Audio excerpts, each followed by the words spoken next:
How's it going? Oh wow, I just had a pledge. Thank you.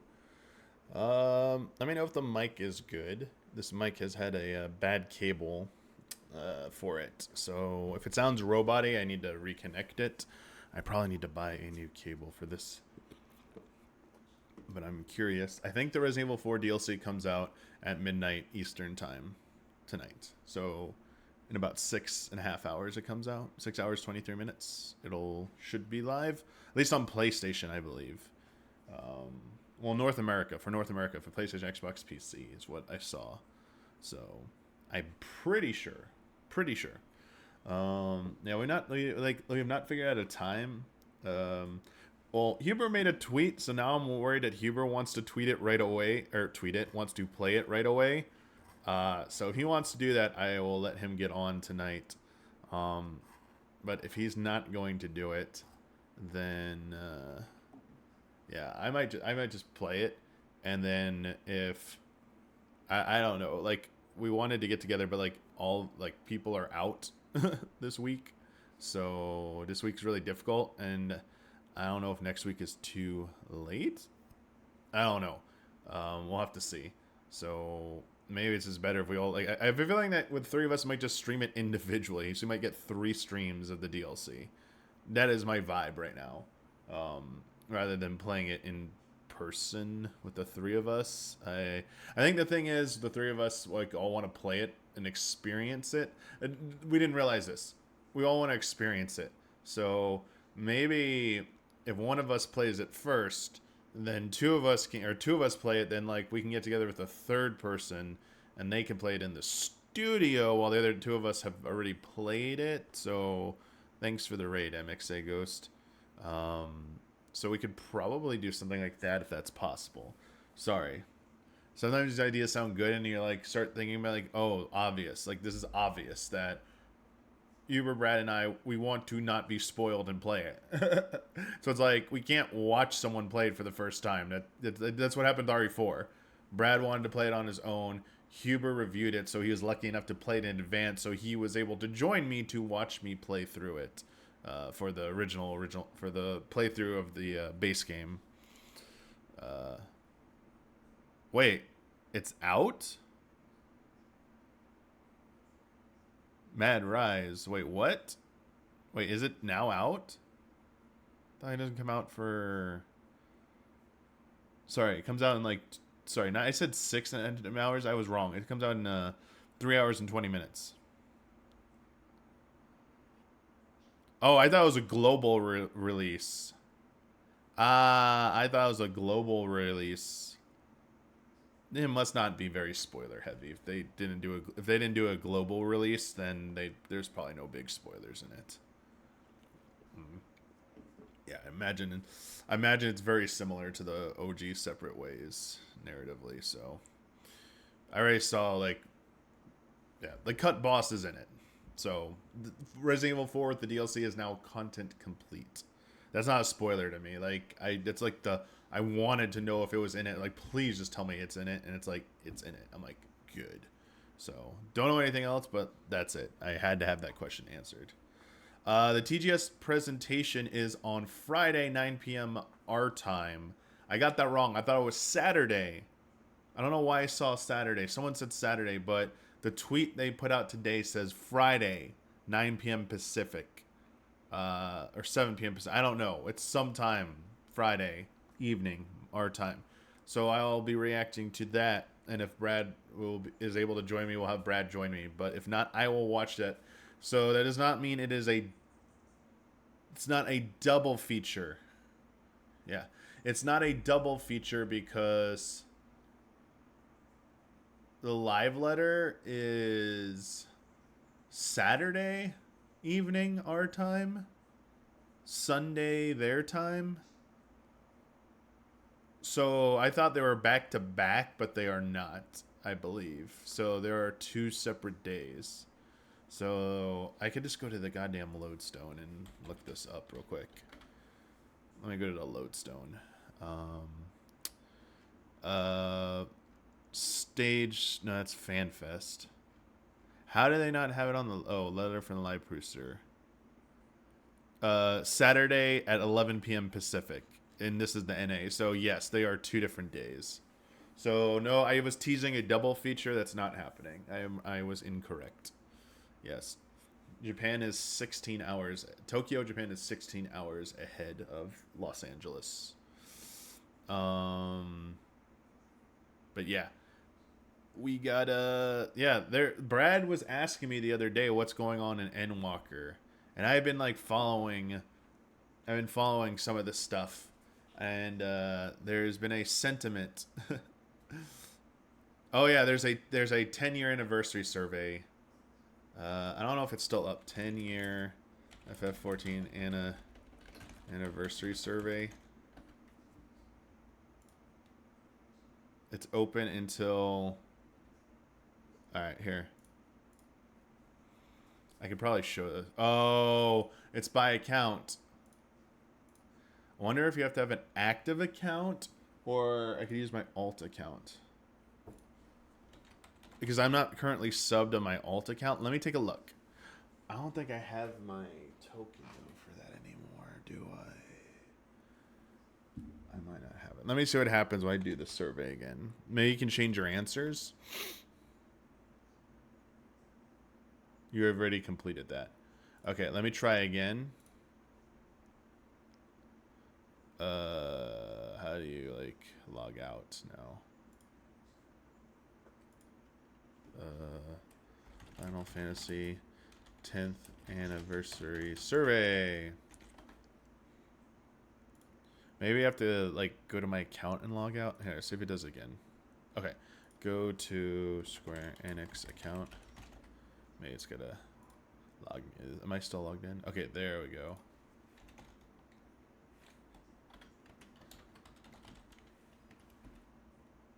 I'm not a robot. Log in. Shit, I don't know where my token is, though, I think. Oh, no, I found it. Let's see if it still works. Holy shit. Hopefully it still works. Okay. If you give away, if you accidentally say your token number once, let's say I used it, I logged in, but I say it, can people crack your 2FA if you even say one that, like, it's expired? Because does that give away, because it's tied to time, right? It's 100% tied to time, the algorithm or how it's generated. It's like, yeah, so they probably can figure it out, right? I'm always paranoid about that. Huh. Let me try doing this on Firefox real quick. Maybe because Firefox will treat me as I haven't logged in yet. Let me try this. Let me see if I can get through on Firefox, or if it's gonna. I'm just trying my alt account. I don't sub anymore on it, but I just want to see if it.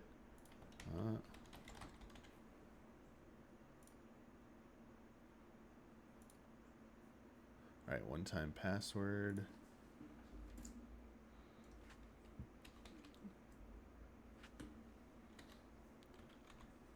All right, let me see. Okay, so I don't have an active service account, so I cannot do it on my alt. Okay, so I already did it on my main. Can't do it on my alt because I'm not paying a monthly sub to go back into it. But yeah, that did happen. There was a 10th anniversary survey. But yeah, that did happen. Let's take a... yeah, they did a 10th anniversary. There was also a FanFest feedback survey that I did do as well. That was kind of nice. Let me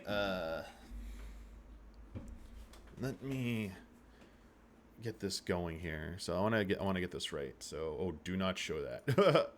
That was my stream key. Let's not show that. I mean, it was hidden, but all right. Here. Let's go to... oh yeah, I can change it to this. There we go. Tell me if you see this and this looks fine when it comes up. Oh god, it's like super... yeah. So it started here. I think I'm pretty sure it started with this. Lego is doing a piranha plant, like from Mario. Yeah.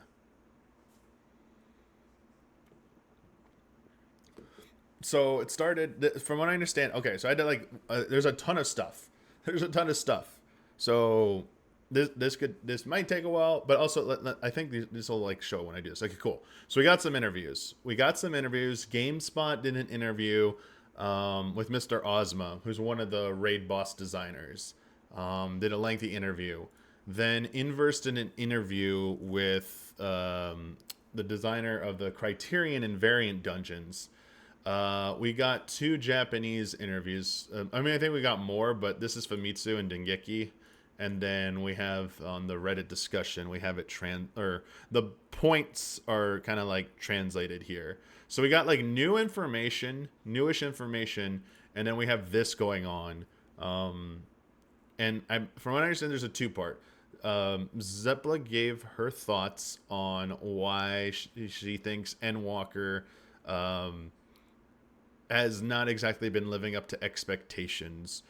And then I believe this video, she goes into explain a little bit more in depth, and also retroactively saying how she wasn't meaning to like trash. It wasn't like, if you didn't watch it, it's not trashing Endwalker.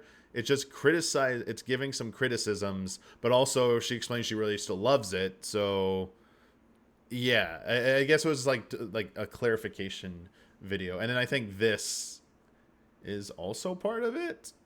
Oh no, this is the mid-core part, and then this is the one where it's like optimistic. This is the optimistic video, like looking forward to what Dawn Trail.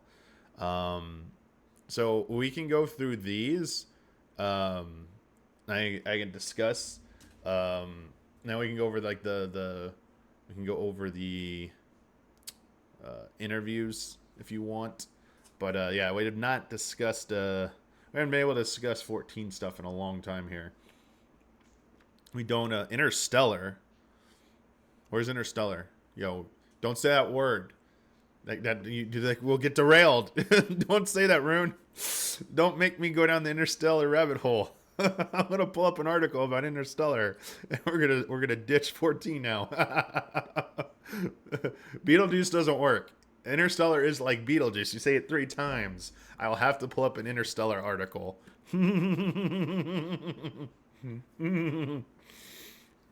And, no, not Beetlejuice. Interstellar. Beetlejuice. I interrupted it, so yeah. If I keep interrupting it, you can't do it. Yeah, let's go in. So again, this is reacts. I'm gonna be.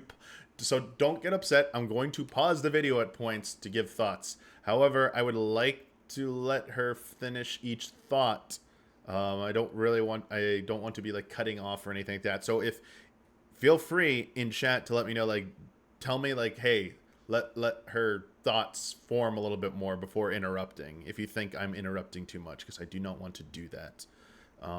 But I think we're going to do these 3 videos, if that is cool. And I think we need to start here.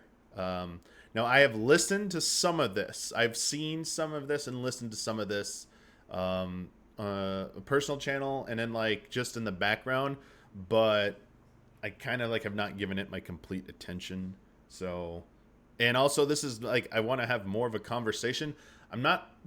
It's good to have people, talking heads, talking to you, but the thing I always am very critical of is that there needs to be it's better when there's an actual discussion and people pushing back. And why I know so much about this is because there was a State of the Realm with Sly Fox and Mr. Happy, and they had Zepla on as a guest, and Mr. Happy was pushing back on some of her points with facts, basically.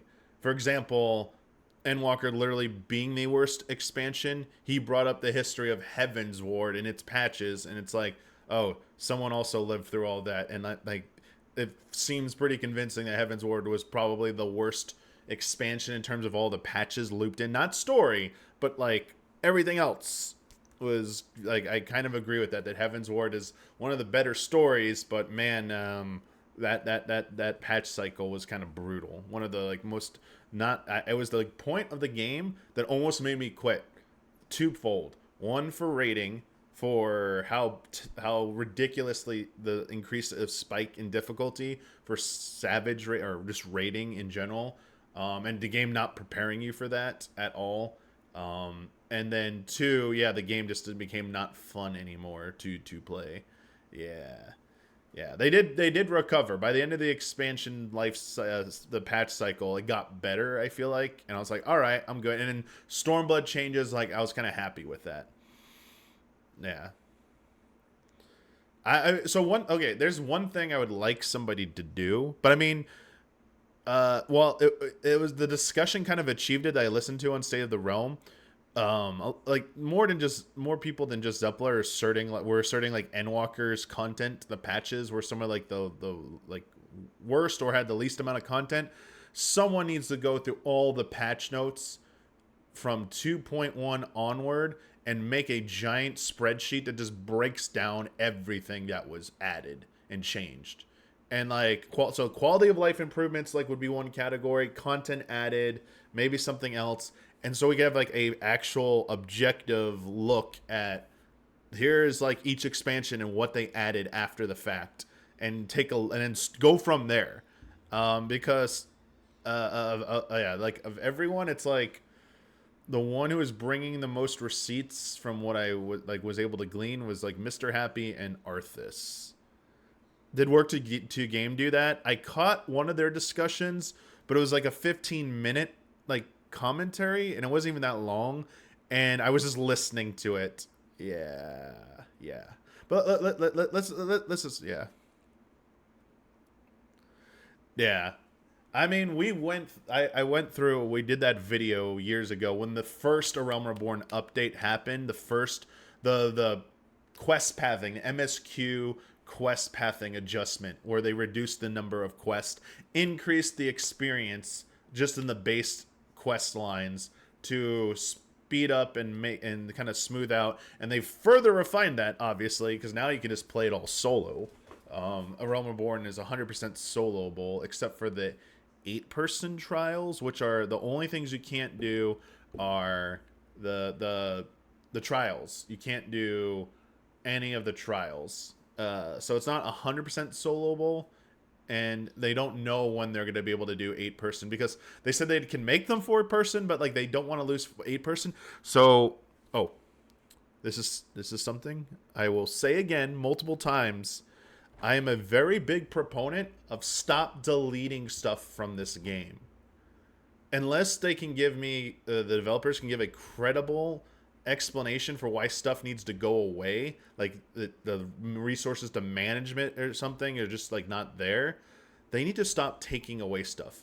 I want everything to stay, and when they make new stuff, that becomes the priority. It becomes the thing that's pushed, but the old stuff doesn't go away. So, for example, if they were to add 4-person like Shiva, Leviathan, Ramu trials to appease the solo playthroughs, the solo players who just want to like play through solo, also let that be an option to queue into that with your duty support system, but also leave the 8-person version as well. I don't understand, like, all the dungeons that were redone to work with the trust logic, the duty support logic. That's why all the dungeons change. It wasn't necessarily because like, oh, the 1,000 Maws of Totorak, all that sticky goo on the floor, like, oh, it was so annoying. It wasn't necessarily that. It was that the AI had trouble dealing with that and some of the boss mechanics. So they're like, we need to redesign all of that to work better with duty support. Plus, I mean, they did refine it, so they started teaching you some things, but like let me get into the game. Like, they should just give you an option when you go to the duty finder where it has like the dungeon tabs. It's got like category 1, all the old ones. Category 2 is like the current ones. They could do a third one, which is like retro, which is just ones that aren't necessarily like the current versions, even if they're old dungeons. They're like previous, they're like iterations that aren't there. And if it's like they're worried about like, oh, balancing them or whatever, then strip the rewards. Just make it so it's for fun. I just want the ability to go through it again just to see it again. I don't care if I get tomes or rewards from it. I just want to go through it again. This will carry over into other things. This carries into like so many parts of this game. Think of any content that is no longer in the game that is not 1.0. We're not talking about 1.0, 1.x stuff. Anything from 2.1 onward that is no longer in the game. Why can't they just put it back? And since I'm also very PvP focused person, recently they redid the ice map Shatter, and they took away one of the first maps, Secure, from a mode called Frontline. I don't understand why they did that. I don't understand. One, I don't understand why they took away Secure when they're like, just leave it as is until you at least make the fixed version like you did with Shatter. And two, can you just give us the old one as an option? Even if it's not part of the rotation, can we still like manually, if we get enough people, queue into it? I don't know, like just for fun to do that. I'm also like, at this point, you can bring Feast back. No ranked, no rewards for it, but just like bring it back for people who want to like experience it and try it. Obviously, different toolkit and stuff, but yeah, this is the stuff where I'm like, just bring it back. Like, why did you have to get rid of it in the first place? Feast, I understand why. Feast, they had a new small scale PvP mode they put a lot of work into. They wanted to promote it. They did not want Feast to be competing with it. But I think we're approaching a point where those are diminishing returns. They could probably, next expansion, I could realistically see them adding it just back in as like, it's for fun. If you want to try it, it's there, but you're not getting anything out of it. I know it has replaced it, but anyway, let's actually watch a video and see what's going on here. So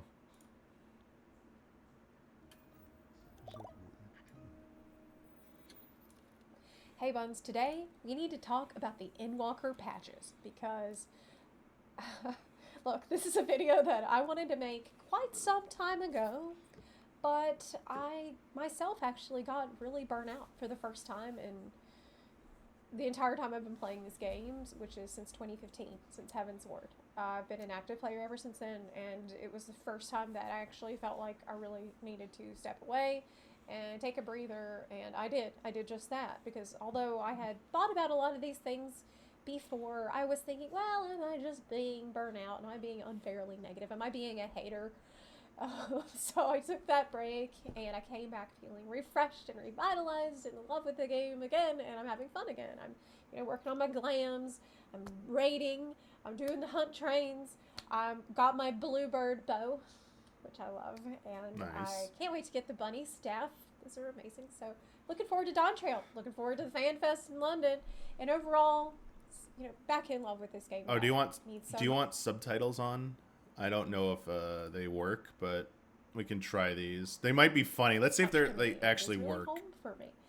But with all that said, looking back now with a much more clear mind, I think I definitely feel that the concerns that I had before, some of them definitely had real merit. And I think it's not a coincidence that it's not just me, but almost everyone I know seems to be burnt out with FFXAV right now. Oh yeah, they're not. And just not logging into the game, or raid logging, or just completely disinterested and feeling like, well, there's so little pressure to log in, and I could either log in now or maybe next year, or maybe in 5 years, Well, we'll leave them on. Yes, there's still one more patch, but we know exactly what is going to be in it, because for better or for worse, this has been very, very predictable too. And I'm seeing social groups sort of dissolve, and it sucks. Just want to make sure pause I'm works. concerned about the state of the MMO, and although I'm not doomsaying, okay, don't get me wrong. I'm not out here like, oh, well, this is the end of FXAV, it's all over, it's ruined. No, I'm not saying that, okay? But what I am saying is that there are concerning signs, and I'm seeing less engagement from everyone I personally know. And then I thought, well, maybe it's just my group of people that I know. So I went on Twitter and I asked the question to do a vibe check of the community. Be honest. How do you feel about the Endwalker patches? And I was honestly shocked by the number of people that just when they all are on, I want to read them. It's underwhelming. It's lackluster. Oh, was that the last one? Oh, God. Hang on. Sorry, I'll go back. Guess we need a Eureka Bozier, something we can get into. Super disappointed. There's no long-term content. Every patch they release some form of content lasts 3 days worth of gameplay. For some expansion, caught up in my game. Probably the worst patch content in history. Okay, yeah, okay. Just reading. I'm gonna make sure what they're saying. It's not that interesting. These are not people who are saying it's terrible. I hate it. It sucks. That's not really what I'm hearing that much. What I'm hearing is it's mid. It's fine. I don't really care that much. I'm hearing apathy. I'm hearing like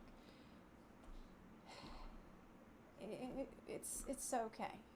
And honestly, that's not gonna cut it. Like, if we want to keep people playing this game long term and have people to play with, I feel like the game is gonna have to find ways to get more people excited about it and get more people happy, looking forward to log in. I can't wait to log in and play FXIV because, especially this year, I think what we're starting to see is that there are a ton of really quality games coming out.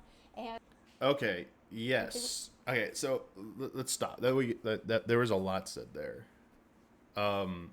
First part, burnout. I do think it. Obviously, everyone's different, but I personally would guess that people have been playing since A Realm Reborn, or earlier, or even since Heavensward, like Zepla said. I think if you go hard on this game for too long, that's what's just going to happen. Unlike most single-player games, where they can even be like Baldur's Gate, hundreds of hours. Do you not understand? Like, Final Fantasy XIV is like thousands of hours, if you want. Like, potentially tens of thousands if you put in enough time. But realistically, for most people, you've been playing since A Realm Reborn. Your hour count is somewhere in the thousands, easily. So it's harder to get burnt out on a single player game. I think you only see burnout from people who play competitively, like fighting games or MOBAs or shooters, in a competitive aspect where like the games are, it's technically like a game as a service. So you see this with games as a service. You don't really see it with single player games. The only other place I could see where you get burnout from like a single player style game is speedrunning. If you do it for too long, maybe you just get kind of tired of it and you just want to move on. But I think with like anything, there are people who say like, I've done this for life, I love this. Like, obviously this isn't a blanket statement. It does not apply to everyone, but it's definitely expected that some people will experience burnout when they've played something or experienced something for too long. They just get tired of it and they just need to experience something new. Obviously, the 14 could help itself by making new experiences and stop being so samey and keeping people energized. So that the argument about like 14 could do more is absolutely true. But like, yeah, this isn't exactly surprising to hear given the trajectory that 14's been on. Two, bringing up all the games this year, as we like to say, has been a cataclysmic wave of content. This game, there have been like heavy hitters almost weekly this freaking year in 2023. It is incredibly difficult to stick with Final Fantasy XIV constantly and participate in almost all these major games. I mean, starting at the beginning of the year, you started in January. I mean, and there were lots of, and like, even if you're a content creator who either just plays 14 or plays Square Enix content, you had a lot this year as well.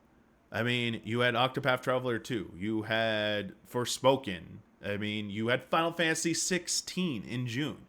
You have Star Ocean coming out in November. Star Ocean Second Story R, which is like the best one in the series. So that's just like, and that's within like, I'm missing some stuff in Square Enix. Oh, Ever Crisis just came out. Another, mobile gacha, like game as a service, endless game right there. And like that's just that. And like, not to mention all these games that Zepla's putting on screen, like Baldur's Gate. Like, you could still be playing that game and have zero time for Final Fantasy XIV. Fires of Rubicon, Armored Core 6, like, could have easily taken up multiple weeks. Tears of the Kingdom could have taken up a month or more. Starfield, absolutely. So they are, for better. Yeah. So I think there's a lot of factors here. Like I guess what I'm trying to the argument to be succinct here is it's kind of like a perfect storm. It's threefold right now. Veterans who've been playing this game for almost 10 years, kind of like, and not enough new styles of content in 14, and they are legitimately starting to feel burnout. Um, Exacerbated by all these huge games coming out this year, and there's just so much vying for your attention. And like, the more you're pulled away for something, the more you're like, oh yeah, like why am I playing this? Not necessarily like addiction or anything like that, but it's just, man, I'm having more fun with that. Like that's why people don't like it. Like when salespeople, like when you're in a place, they don't want you to leave. Or like Vegas, then when you're gambling, they want to make it hard to get out of the casinos because like once you leave and like can think, it's like, oh, I could do something else. Like that's kind of the mentality there. And then three, the third part of this is Endwalker was a big ending point for Final Fantasy XIV narratively, and I think people are like, can I just move on now? They're talking about another 10 years. Do I really like? I think there's some people questioning whether they're going to stick with the game. So I think you're just getting this threefold kind of recipe right now of, wow, this might be the time to like jump out or take a long break from the game. And I think it's like, I'm like not really that surprised. Also, I do feel like every time we approach the point 0.5 patch and beyond, this kind of like I'm bored with the game does come out, but this time it does seem a little bit more laser focused and like gaining more traction. It could also just be like every content creator just wants to talk about this because it's something to talk about and they need something to talk about. So that could just be it too. So yeah, but I like, yeah, everything so far good. And like, I do agree that like 14 could be helping itself by adding new types of content, new types of experiences, or daring to change up some stuff. But obviously, I'm sure she's going to get into this, so let me give Zepla the chance to keep talking. Sorry. Or worse, in competition for your time. Yeah. And it's wonderful that FXCV does not, pressure you so much to log in. It has never. It's called opportunity cost. But in the past expansions, we have, although the game hasn't been pressuring you too much to log in, there have been exciting things that we could all log in together to do that people had reasons to do. Yes, this is a very good point. For after a patch has been out for a while, people to get burnt out and bored. It's normal. Okay, yeah. At the end of an expansion's life cycle, for people to get, I'll just go do other stuff. That's okay. That always happens. But what I'm seeing is this happening soon after, like a week after a major patch comes out, or like I started to see this phenomenon after the first like major patch of the whole expansion, 0.1 patch, 0.2 patch. 0.3 patch. This should not be as big of a phenomenon as it is so early on in the life cycle of the expansion, and so I'm worried. And we're going to talk about all the contributing factors. And if you're having a good time, good for you. I'm not going to tell you that you shouldn't be having fun. If you're having fun, great, keep at it. But this is an MMO, right? And we want people to be excited to log in. If they're not, then it's just not as good. It's not a single player game, even though lately it feels like they are trying to turn it into that. One thing I keep... Yeah, about the single player real quick. That is just I forget exactly what Arthas said. He was technically right, but he was missing another element of why the game is being reworked for being single player. And the number one reason is it's not like he was arguing, so like people who can't like find queues or whatever, they just have a way to go through and don't have to wait. That's absolutely true. But the primary reason, the main reason 14 has been reworked as it is being reworked, all this effort, is because they had so much feedback from players who are like, I have no interest in playing with other people. I love Final Fantasy. If you gave me a way to play 14 without other people, I would pay you to play it. And the numbers, they had their research, they had the data, and they had the data to back it up. So that is what they are doing. Because I think the game is way too big of an undertaking to convert to an offline version like they're doing with Dragon Quest X. And that would just not be viable. So they needed another way to do it. Also, it keeps them as paying subscribers. Like, even if they only play for each patch for a little bit and move on. Yeah. Also, Isabel's completely right. Like, I think she's going to get into it. The communal stuff, like community stuff, has definitely been lacking this expansion. And arguing that earlier in the expansion, observing people thinking they're bored. I know you're gonna point out rating, but for people who don't do EX rating or higher, there was always something else, and it's the answer is Relic, and Relic has been getting later and later, and the Relic has always been a more involved process outside of Realm Reborn and what we got in Endwalker. It is the last two expansions was very much a very involved process where you played with other people in instance content in large scale content. I want you to remember that word, large scale content. That is the biggest thing I think Endwalker is lacking, is that it suffers from a lack of large scale content. It doesn't have to be Boji or Rika style, but like people like playing in large groups of friends or just people, for lack of a better word, that makes them feel like they're part of something. It like less stakes, more fun, more goofiness, like whatever it is. The alliance raids. That's why people love doing alliance raids. Like one of the main reasons. I mean, we'll get into it, but let's keep going. Keep hearing from people is that, oh, I'm burnt out. But I don't think that's even the right word, because with burnout, you think normally that's when you do something so much, so often, every day, so hard and so long that you just get sick of it and you can't think about it. You don't want to think about it anymore. You're tired of it. And it's such a relief to stop. But this isn't really what I'm seeing with people. If these are people that want to do something, it's more like how burnout is actually thought of in the car world, where you I already heard this part on my personal stream. We don't need to get into this. This is pedantic. This car could be. This is semantics. At some point, but that point is not like definitions here. Like this is not worth getting stationary. Into. Now, one thing that I'm really tired of hearing, and I think a lot of us are at this point just sick of hearing, is, well, Yoshi P says that you can just go play other games. If you're not happy with them, just go play other... Well, that's what I've been doing, okay? I played other games for 6 months. Yes, I'm glad I can play other games. I'm glad that FXAV doesn't pressure me to the extent that World of Warcraft used to. But I think that these are two ends of the spectrum. World of Warcraft being on the extreme end of, oh my god, I have to be on this treadmill and I have to keep up or I'm going to fall behind and stuff. That's a way to burn out. How wow is that even now? And now FXAV is so far and going further in the other end of the spectrum. I feel like Fortnite's also like that. There's so little pressure on me that I could either do this today or I could do it next year. You know, like this also has a similar effect of just having people not in the game. They're just not playing the game, ultimately. That's the end result.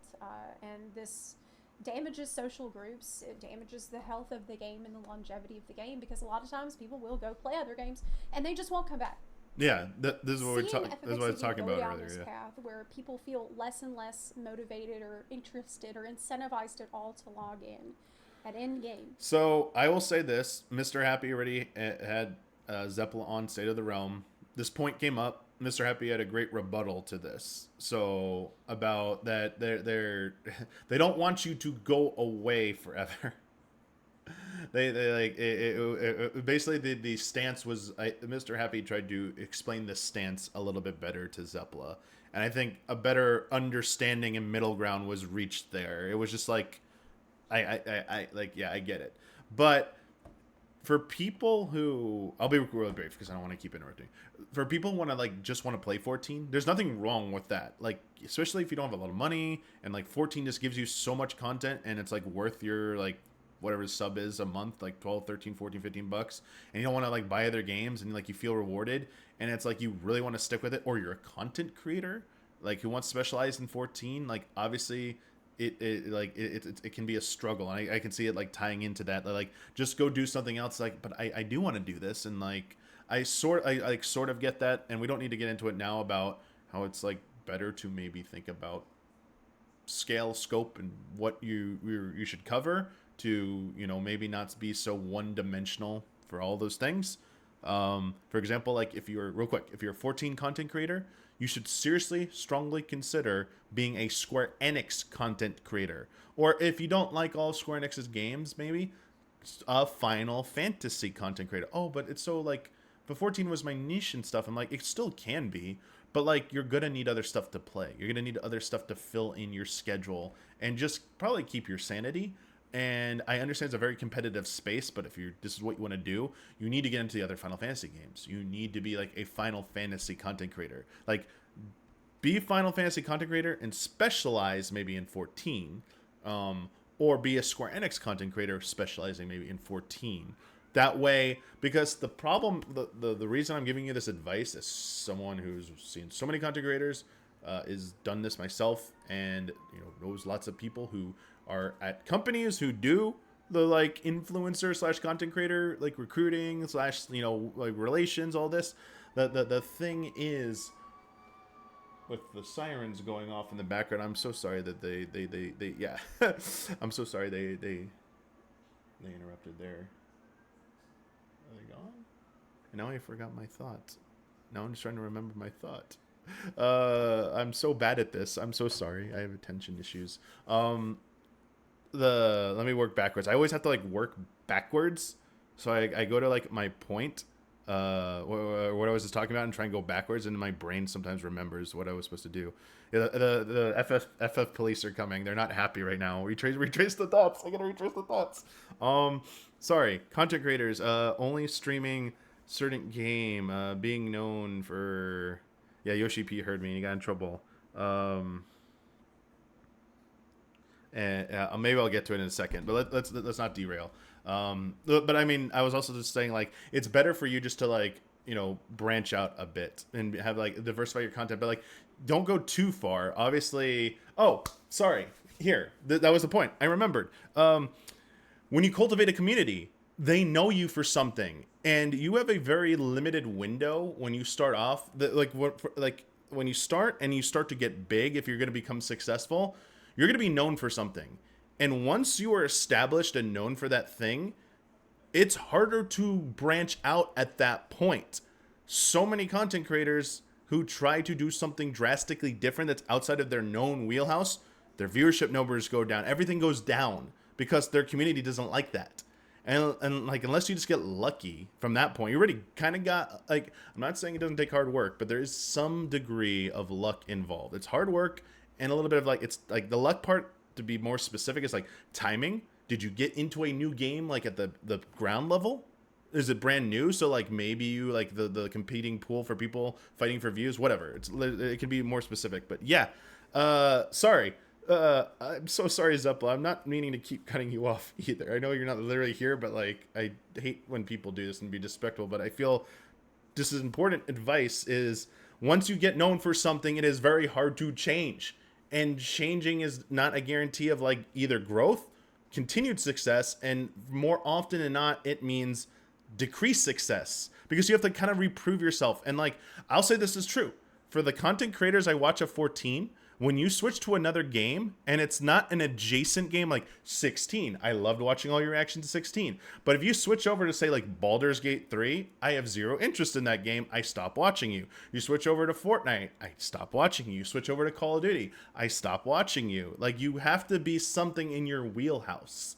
Otherwise, it's a little bit more difficult. Now, obviously, special things are exceptions. So like, maybe if you're creative, like, it's my first time going through this, it's like gonna be known for reactions, that's chasing trends. Like, that's called chasing trends. That can potentially work, but when you're not chasing trends and trying to break out, be careful. Watch yourself. Hi, Tiffany.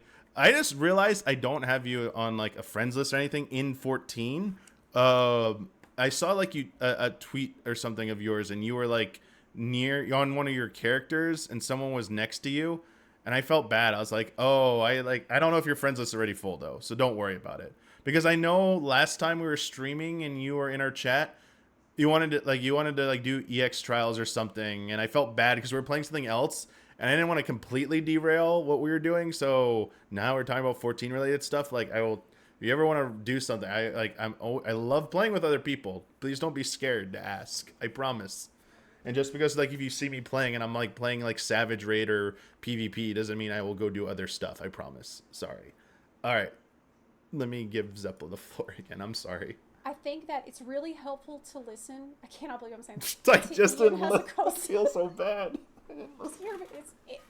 I stand by this because he does explain really well why it is important to incentivize players somewhat to play the game that you're making.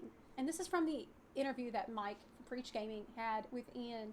at Blizzard HQ about 6 months ago. And this particular part of the interview really stood out to me because to me, I heard efficacy all over this. Our goal is never habit. Thank in you the for the sense of, subscription, you have Tiffany. to log in when you don't want to. Our goal is let me back up. I was mentally a little checked out. I'm sorry. To incentivize players somewhat to play the game that you're making. And this is from the interview that Mike from Preach Gaming had with Ian at Blizzard HQ about 6 months ago. And this particular part of the interview really stood out to me because to me, I heard efficacy all over this. Our goal is never habit in the sense of you have to log in when you don't want to. Our goal is for you to want to log in. Our goal is for you to want to play World of Warcraft and to look forward to getting back into the game, to have something you want to complete, something you want to chase. And if you're not wanting it, then getting you to do it despite that isn't a victory for us. It's just burning people out. And so I think giving people the freedom to feel like they can. He's literally talking about FOMO. In real life, play another game for a while. He's literally talking they don't want FOMO to be the reason for you to play. The one thing that we do worry about when it comes to sort of raid logging phenomenon. They want you to genuinely want to play the game. The social nature of the game is sort of the critical mass of keeping a group together. If the person who is really excited to log in to do things with their guildmates logs in, and no one from their guild is online because of whatever reason, and then they just log back off, kind of disappointed because they were hoping to play with friends, but their friends weren't around, that can be an issue. And I think that's something, going back to WoD, to Warlords of Draenor, that was probably the peak of the raid logging era, where really there was other than checking your garrison, if it wasn't raid night, there was nothing to do. That felt like a step too far toward that end of the spectrum. We joked around whenever Endwalker came out that, Island Sanctuary, that's going to be the garrison of... Yeah, they're right. I like that. That is true. You and not having community related content to or some content you want to do. I will save my PvP discussion for later. I'm going to try and convert all of you to PvP because there is something in this game already that offers this that people neglect, but let's not get there yet. And I thought we were kidding, but we weren't. It is actually, it feels a lot like the garrison. This expansion reminds me a lot of Warlords of Draenor, which sucks because I quit World of Warcraft during Warlords of Draenor. Now, it's not as bad. It's not anywhere near as bad. But I'm sensing a lot of the same vibes of loneliness and I'm not even in an MMO anymore. One of the biggest reasons why Endwalker has felt pretty lonely. One thing, just a caveat to consider. This is Zepla's opinion. She did present some comments from when she asked for people to share their thoughts. This should not be taken as the universal stance of the Final Fantasy XIV player base. This is the thing where I caution. Even though a lot of content creators are covering this and are parroting this, this is not the de facto stance of the community or anything like that. Also, this is strictly speaking from my understanding, North American and potentially European community. This is not, as far as I understand, I'm seeing no input in any of these videos from the JP community. 14 is a global game, so there's definitely different sentiments in the different regional communities that isn't always fully understood. So keep in mind that it's a little bit more complex. And isolating in the same ways that Warlords of Draenor felt to me all those years ago. Is the lack of an exploration zone, the lack of anything like Bajra or Eureka or Zadnor. We just don't have that, and there's nothing added to the game that even remotely replace that. And Tiffany, on State of the Realm, Mr. Happy brought up that they'll go play other games answer to kind of explain it a little bit more, how it's meant to be taken, and kind of push back a little bit when Zepla was the guest about that's not supposed to be taken personally or hostilely or antagonistically. It's meant, it's here's how it is being intended and why. And I think even Sly got on it too and was also getting pretty passionate about they feel like that has been pretty misunderstood about that. They're not telling you to just go away and never come back. Basically, they yeah. We don't need to get into it. I can find the timestamp and State of the Realm, you know, because the two of them did a very good job of like defending that point. And it's not even so much about like, oh well, I just love farming fates in Baja. I just love hunting down little items that has a tiny drop rate, and it's not really even so much about the specific things there was to do in Baja. It's about the vibe. I just completely missed my mouth for my drink. Being in a zone filled with On camera. tons of other players. I'm good. That reminds you that you're in an MMO. That there's a lot of people playing the same game as you, and it's really exciting. Deliver and you're all happy Regine. to be there for different reasons. Like, you might be in Baja because you're leveling, or because you're working on a relic, or because you're doing duels, or because you're collecting mounts, or because you're farming guild, you're doing cluster farming. There's a ton of different reasons why all kinds of different people would be in these places. And you might meet people that you wouldn't have known otherwise. Yeah. You might meet people that were strangers to you before, but you have shared this common purpose, and then you meet more often, and that's how you make friends in the game. That's one of the beautiful things about an MMO. But with the content that they're releasing now, which is like solo stuff and small... There's no one in Final Fantasy XIV has every achievement. Because some of them are only the people who won the NA CCRC, they're the only ones who ever get that title for NA. And I think it does say NA CRC finalist. So it's even region specific.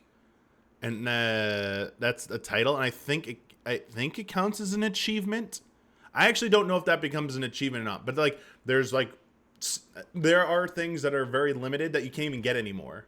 So it's virtually impossible to get all the achievements. And time-wise, for example, do you know a content creator called Angelus Demonist who does Deep Dungeon solo content?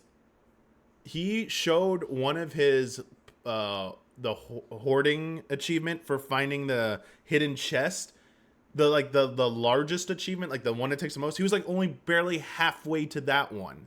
And it's like, wait, like there's just no way. It's just not possible. So don't even worry about like the console versions have like platinum, like PlayStation version has like a platinum trophy. That's doable, but you're never getting every achievement in game. Like maybe someone can get, maybe someone will like rule out certain ones for like 100% achievement thing, but literally you can't. All group stuff, you're usually going in there with people you know or alone. And it sucks because it's like, where else can you even show off your mount to other players? Oh yeah, the lack of taking your mount out in a raid zone or whatever, the end zone. It's the place where everyone is. It's the place that's happening that makes you feel like, oh, there's something cool going on. All right, so Yoshi P, I'm warning you for media tour next year. One of the questions is gonna be, can we please have mounts? Can we please have mounts in at least part of each zone? That the city-state zones, please. I know you've said no before and whatever, but like we're gonna bring it up again. Like, or at least can we have a zone again that is like a gathering zone for people to show off their mounts? There you go. And everybody else is doing it, and I can't wait to be there with them. That's the heart and soul of an MMO. And without that, it just feels really, really empty, frankly. And I definitely feel like the lack of a place like that, where everyone is, that feels like it's popping off, like this is a place to be, it might contribute to, or even be, a self-fulfilling prophecy where you get it in your head, well, I barely see anyone else, and so this game is dead, right? Of course that is going to be reinforced if you're not doing anything. Look at Party Finder sometimes. It does seem like it's dead. You can actually see tons of other players around. I've been finding myself happy to see lots of people standing around the Aetheryte. And that's about as far as it gets in me feeling like I'm in an MMO. And frankly, that's unacceptable. One of the reasons that we had those before, and we don't now, is because in the past, Eureka and Baja, these exploratory zones, they were tied in with the relic journey. And for whatever reason, not only did they choose to remove these zones from Endwalker completely. So didn't we just get an answer from one of these? I just want to... Here we go. Here we go. This right here. They found that their data showed that this is the highest completion rate of relic weapons. This doesn't give you quality like feedback. Doesn't tell like how many people like this, like the sentiment. But in terms of them, like they like one of the analytics they do take very, you know, like it's valued very highly to them is completion rates of content, and falling within expectations. The Manderville relics have the highest completion rate of any relic so far. The more elaborate they make the relic content grind, the fewer people make one. And they're just talking about, like, I think one completed. Like, not all completed, just one completed. The highest percent of people just completing one relic. So, yeah. And then they said there's an inherent conflict between people that enjoy weapon enhancement as content and people that want a system that makes it easy to obtain. Satisfying both is very hard. Welcome to the real problem here. Making content that satisfies everyone. One of the hardest damn things that games as a service games as a service development teams will probably tell you. And 14 tries its best to cast a very wide net, a very large net to appease as many people as possible. But there's one thing to have certain content that appeases people. It's another thing to have a lot of it that keeps you sustained. With how much content they have in this game, continuously making new versions and updates, it seems like a nightmare. Yes, but to just point out before we get into this relic discussion, this current iteration, as boring as some of you might feel like it, you're getting it done more. Their data is showing more people are completing one, and two, for all you people who complain about gearing up, this is the easiest way to gear up alts for a weapon. This is one of the easiest ways it's ever been done. And I mean, gearing's a whole other problem we'll get into like later. But for how many people complain about gearing in this game, and how many more jobs are going to be, and they're going to keep adding jobs every expansion, gearing needs to become easier. It needs to become drastically easier. I'm okay with real quick, relics. If they want to go back to old style relics, the first one can be the crazy whatever, blah, blah, blah, Bozia, Eureka, 2000 Light. All subsequent ones need to be a fucking joke to get. Pardon my language. They need to be easy as shit to get. The first one needs to be I feel proud of this. The other ones need to be like, just give them to me. Just freaking give them to me so I can gear up my other jobs. They need to take some time, but they cannot be the same level of grind. That has to go away. Also, someone needs to go make a supercut. Please go back to all the VODs and YouTube videos of all the 14 content creators in Eureka and Bozia, like Pagos. Go back to Pagos if that still exists. Go to the Bozia stuff. All the complaints people had, because I remember people complaining to high hell about both of them. So many complaints.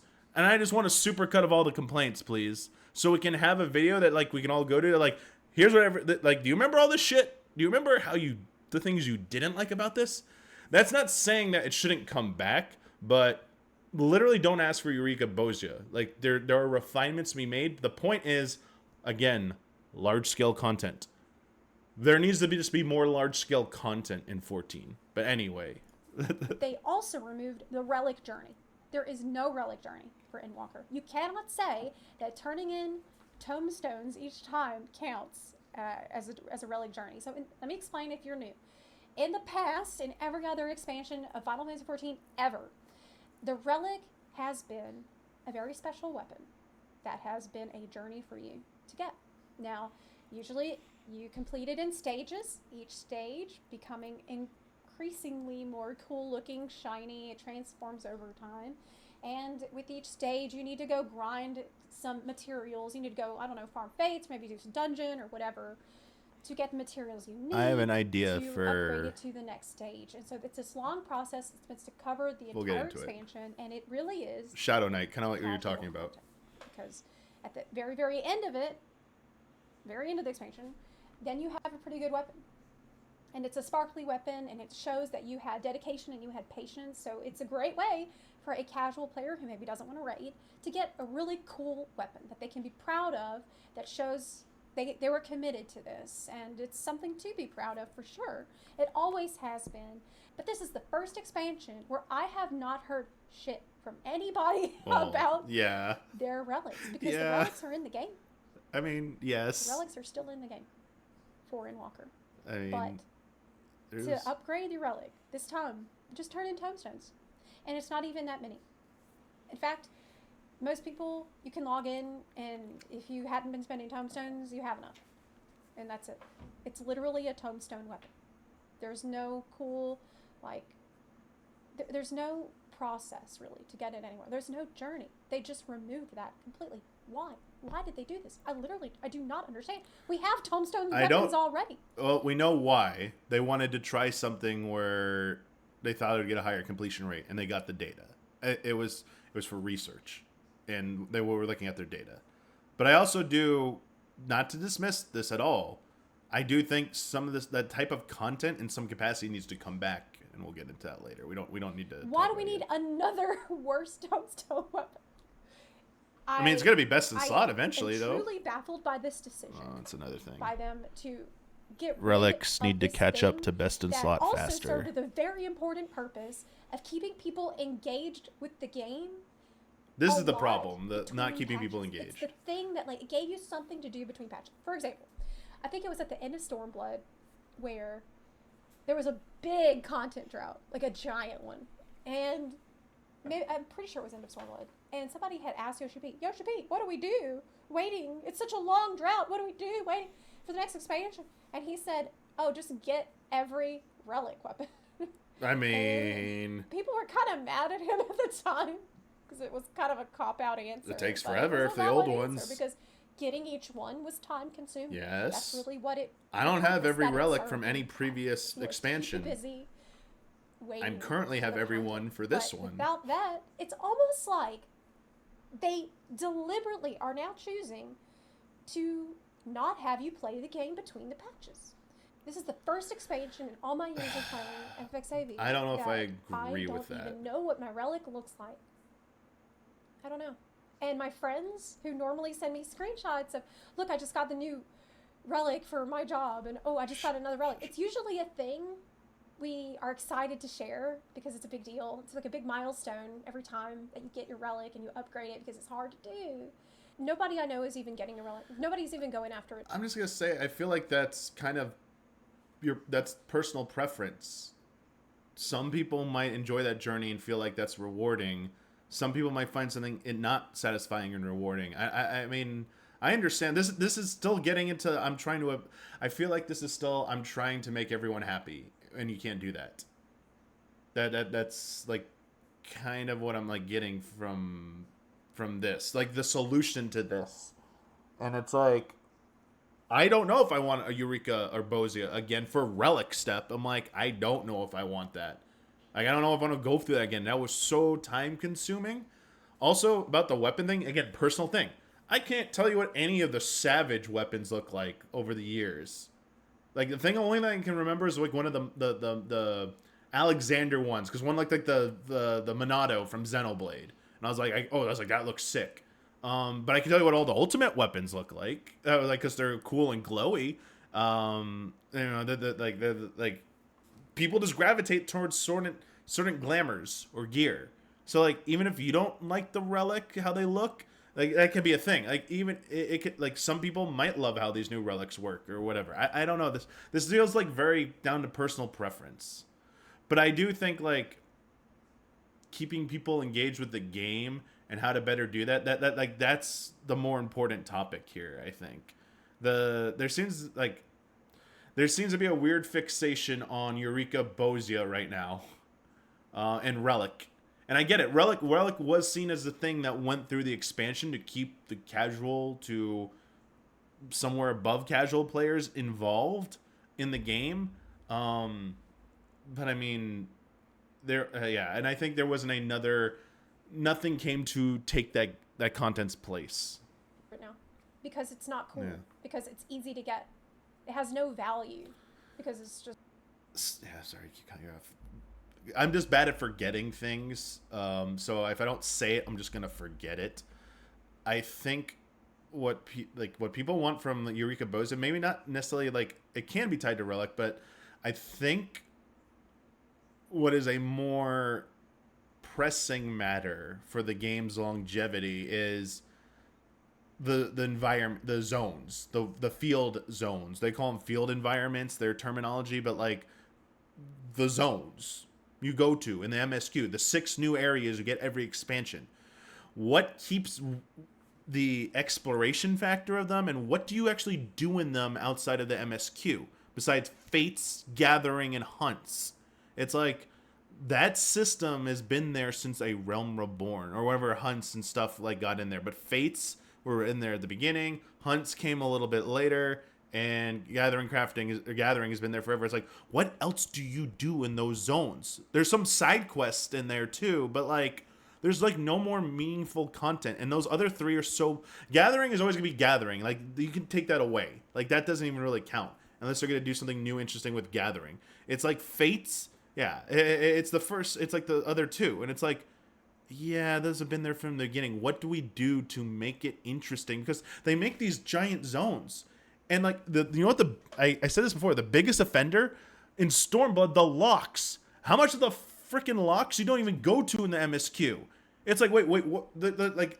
I'll reenact it. Just like the Northern Tomb environment. I'm like, wait, what the hell? What is this shit up here? Like, why don't we go? What's the story here? There's like nothing. I mean, there's side quests, but it's like you shouldn't have to do the side quests. I understand the side quest needs somewhere to be, but like you also still like once those are done, what are you using this for? Like maybe there should be some thought. This is the one that's gaining more traction, but this is the biggest copium right now because it's not happening. Can the development team find a way to repurpose the 6 zones and even old zones to have some kind of persistent content that's not fates, that is a large-scale communal content that we can get involved in? Not hunts, not fates. I get it. They shouldn't go away. I'm not arguing those should go away whatsoever. I'm never going to argue for taking away shit. Don't take away that stuff. People like that. Don't take it away. But what if we had some kind of new meaningful content that took place there? What if you took the best ideas from Eureka and Bosia and applied them to those zones? What if you applied them like, oh, those are going to get in the way of people leveling and stuff? Like, what if you beat the main MSQ? You roll credits on the 0.0 patch. You're now given an option to undertake a quest that like makes those zones slightly different. Maybe new types of enemies. Maybe there's like a new, like, it's like, and I would even mix in deep dungeon shit, like the concept of deep dungeon, like with like it's like lost actions, pomanders, the randomness of like maybe traps and stuff. Like make it like duels, like having super world bosses again, not just like the fate system, but like more involved world dungeons, like large scale content, more of it. That's not just like a single fate that you do and it's bye and like you never do it again, and not an S rank hunt that comes like every few hours. It's like something people could actively be working towards that, and then maybe you tie the relic to that, the best parts of that. I think duels should just be instance content. 1v1 duels should be a new type of hard content they just add to the game. But that's me. Just anyone can get it. So what does it mean? What does it say? Why would they remove this? It just feels like laziness, frankly. It feels like maybe they didn't even I'm just going to say this respectfully. You should really be careful about you calling devs lazy. Like, I don't think there are actually many, like the biggest devs out there that are straight up trying to, they're not being lazy. They might have just made something and, like, they either misunderstood something about their player base or something. Like, it's like a mistake. So a mistake was made. But it's not like they were, like, sitting on their ass not doing something like that. It's not just like, sorry, it's not Zepla. So many people do this. Lazy devs is like a very, like, it's a red flag for a lot of people. A lot of like critics, journalists, like when they see people use lazy devs, people sometimes will just outright dismiss you because you're coming from, it's like, I'm explaining this now because maybe you're like, this is like, it's just maybe common vernacular to you, and you don't literally maybe mean it. You're just, it's like you mean, it's just like to express like frustration, but this is a phrase that you should probably like reconsider using. Like, be more specific with your words. When you use catchphrases, when you use like shorthand, this is the peril of doing that. Things begin to lose meaning, and you're not specific enough anymore, and people like, get confused, or they make wrong assumptions. This is like this is about being specific with your words. Yeah. Put it at all, but they felt like they had to, and they put the lowest amount of effort into it as possible. They really phoned it in, and frankly, it's shameful, because this is not what the relic is meant to be. It is meant to be something to keep you busy for a little longer. But it also feels like this. You were saying, why does Zepla or other people keep saying, in my opinion? This is should be understood. This is her opinion. Like, this statement here is like, this is what she thinks it should be.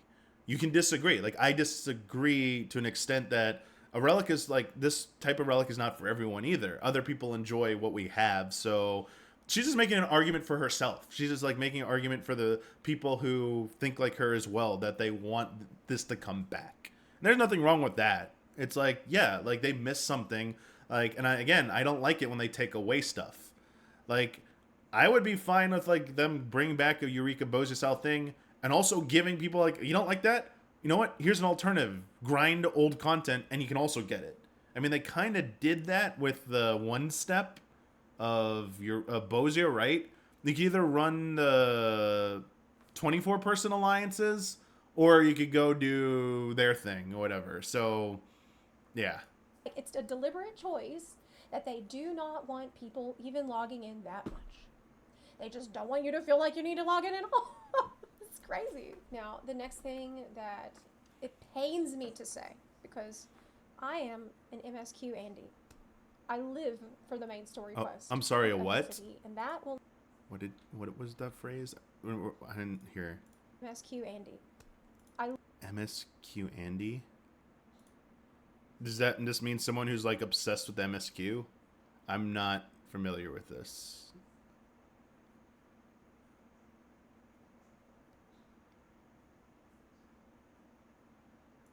Live for the main story Okay, quest. I should just listen. I'm sorry. That will never change.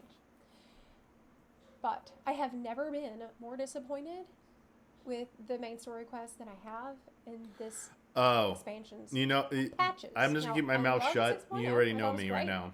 But the patches have definitely left a lot to be desired, and I was really patient and forgiving for the first couple of major patches. I thought, well, they're setting up for something else, and we're just getting ready to pivot, and there's meant to be a bit of a lull between what's going into the next thing, and blah, blah, blah, blah, blah.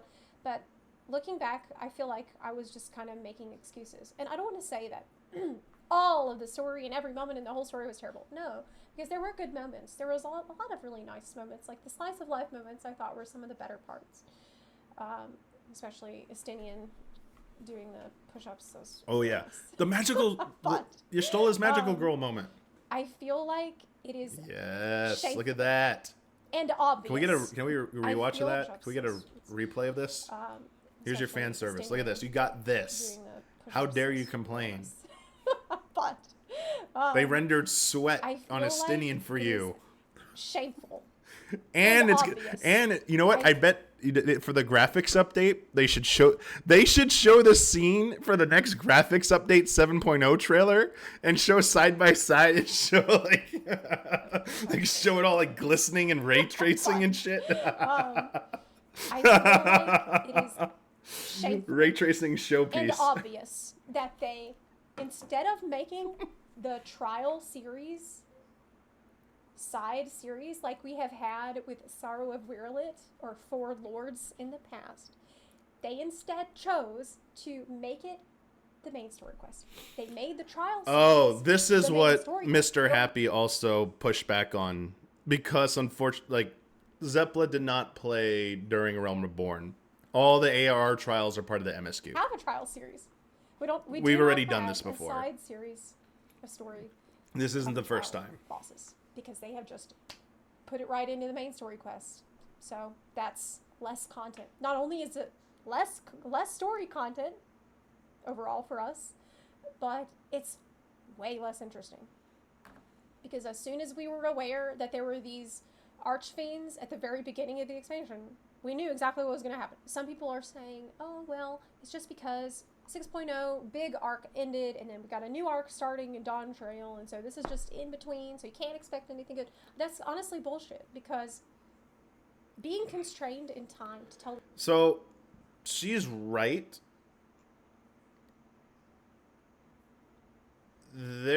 Just because something in, like, okay, we're gonna call them out too. MCU. Just because you had Endgame doesn't mean like you need it. Like a dip in quality is like okay. Like you can still tell great anthology style stories. It is doable. There is a way forward. Like great writing is not constrained to having to be serial, and like not serial is not inherently better than anthology. So what's anthology is the right word, but like I'm getting it a little wrong there. But serialized versus anthology. So continuing thread versus like standalone story. I agree with her that like anthology, like, so if they want to make a self-contained story in between, it could still be really good. The expectation is like the excuse, like, oh, it a big thing just ended. You know, they like, I understand, like we just said, like they are human, give them a break and stuff, but like it can still be good. It's like and I'm not saying what I think about the patch storyline or anything like that yet. But like I do think it's a fair, very, very fair criticism to be like, you can't just say that excuse and like you're absolved of all criticism for this story. But please understand, and to put it in their own terms, this is an anime filler arc. This is 100% anime filler. This is anime filler 101. This is exactly what it seemed like they were going for. And I think if you set your expectations knowing that, because I think they have been setting, as a developer, you can help set up expectations. This is the beauty of being transparent, like the 14 team is.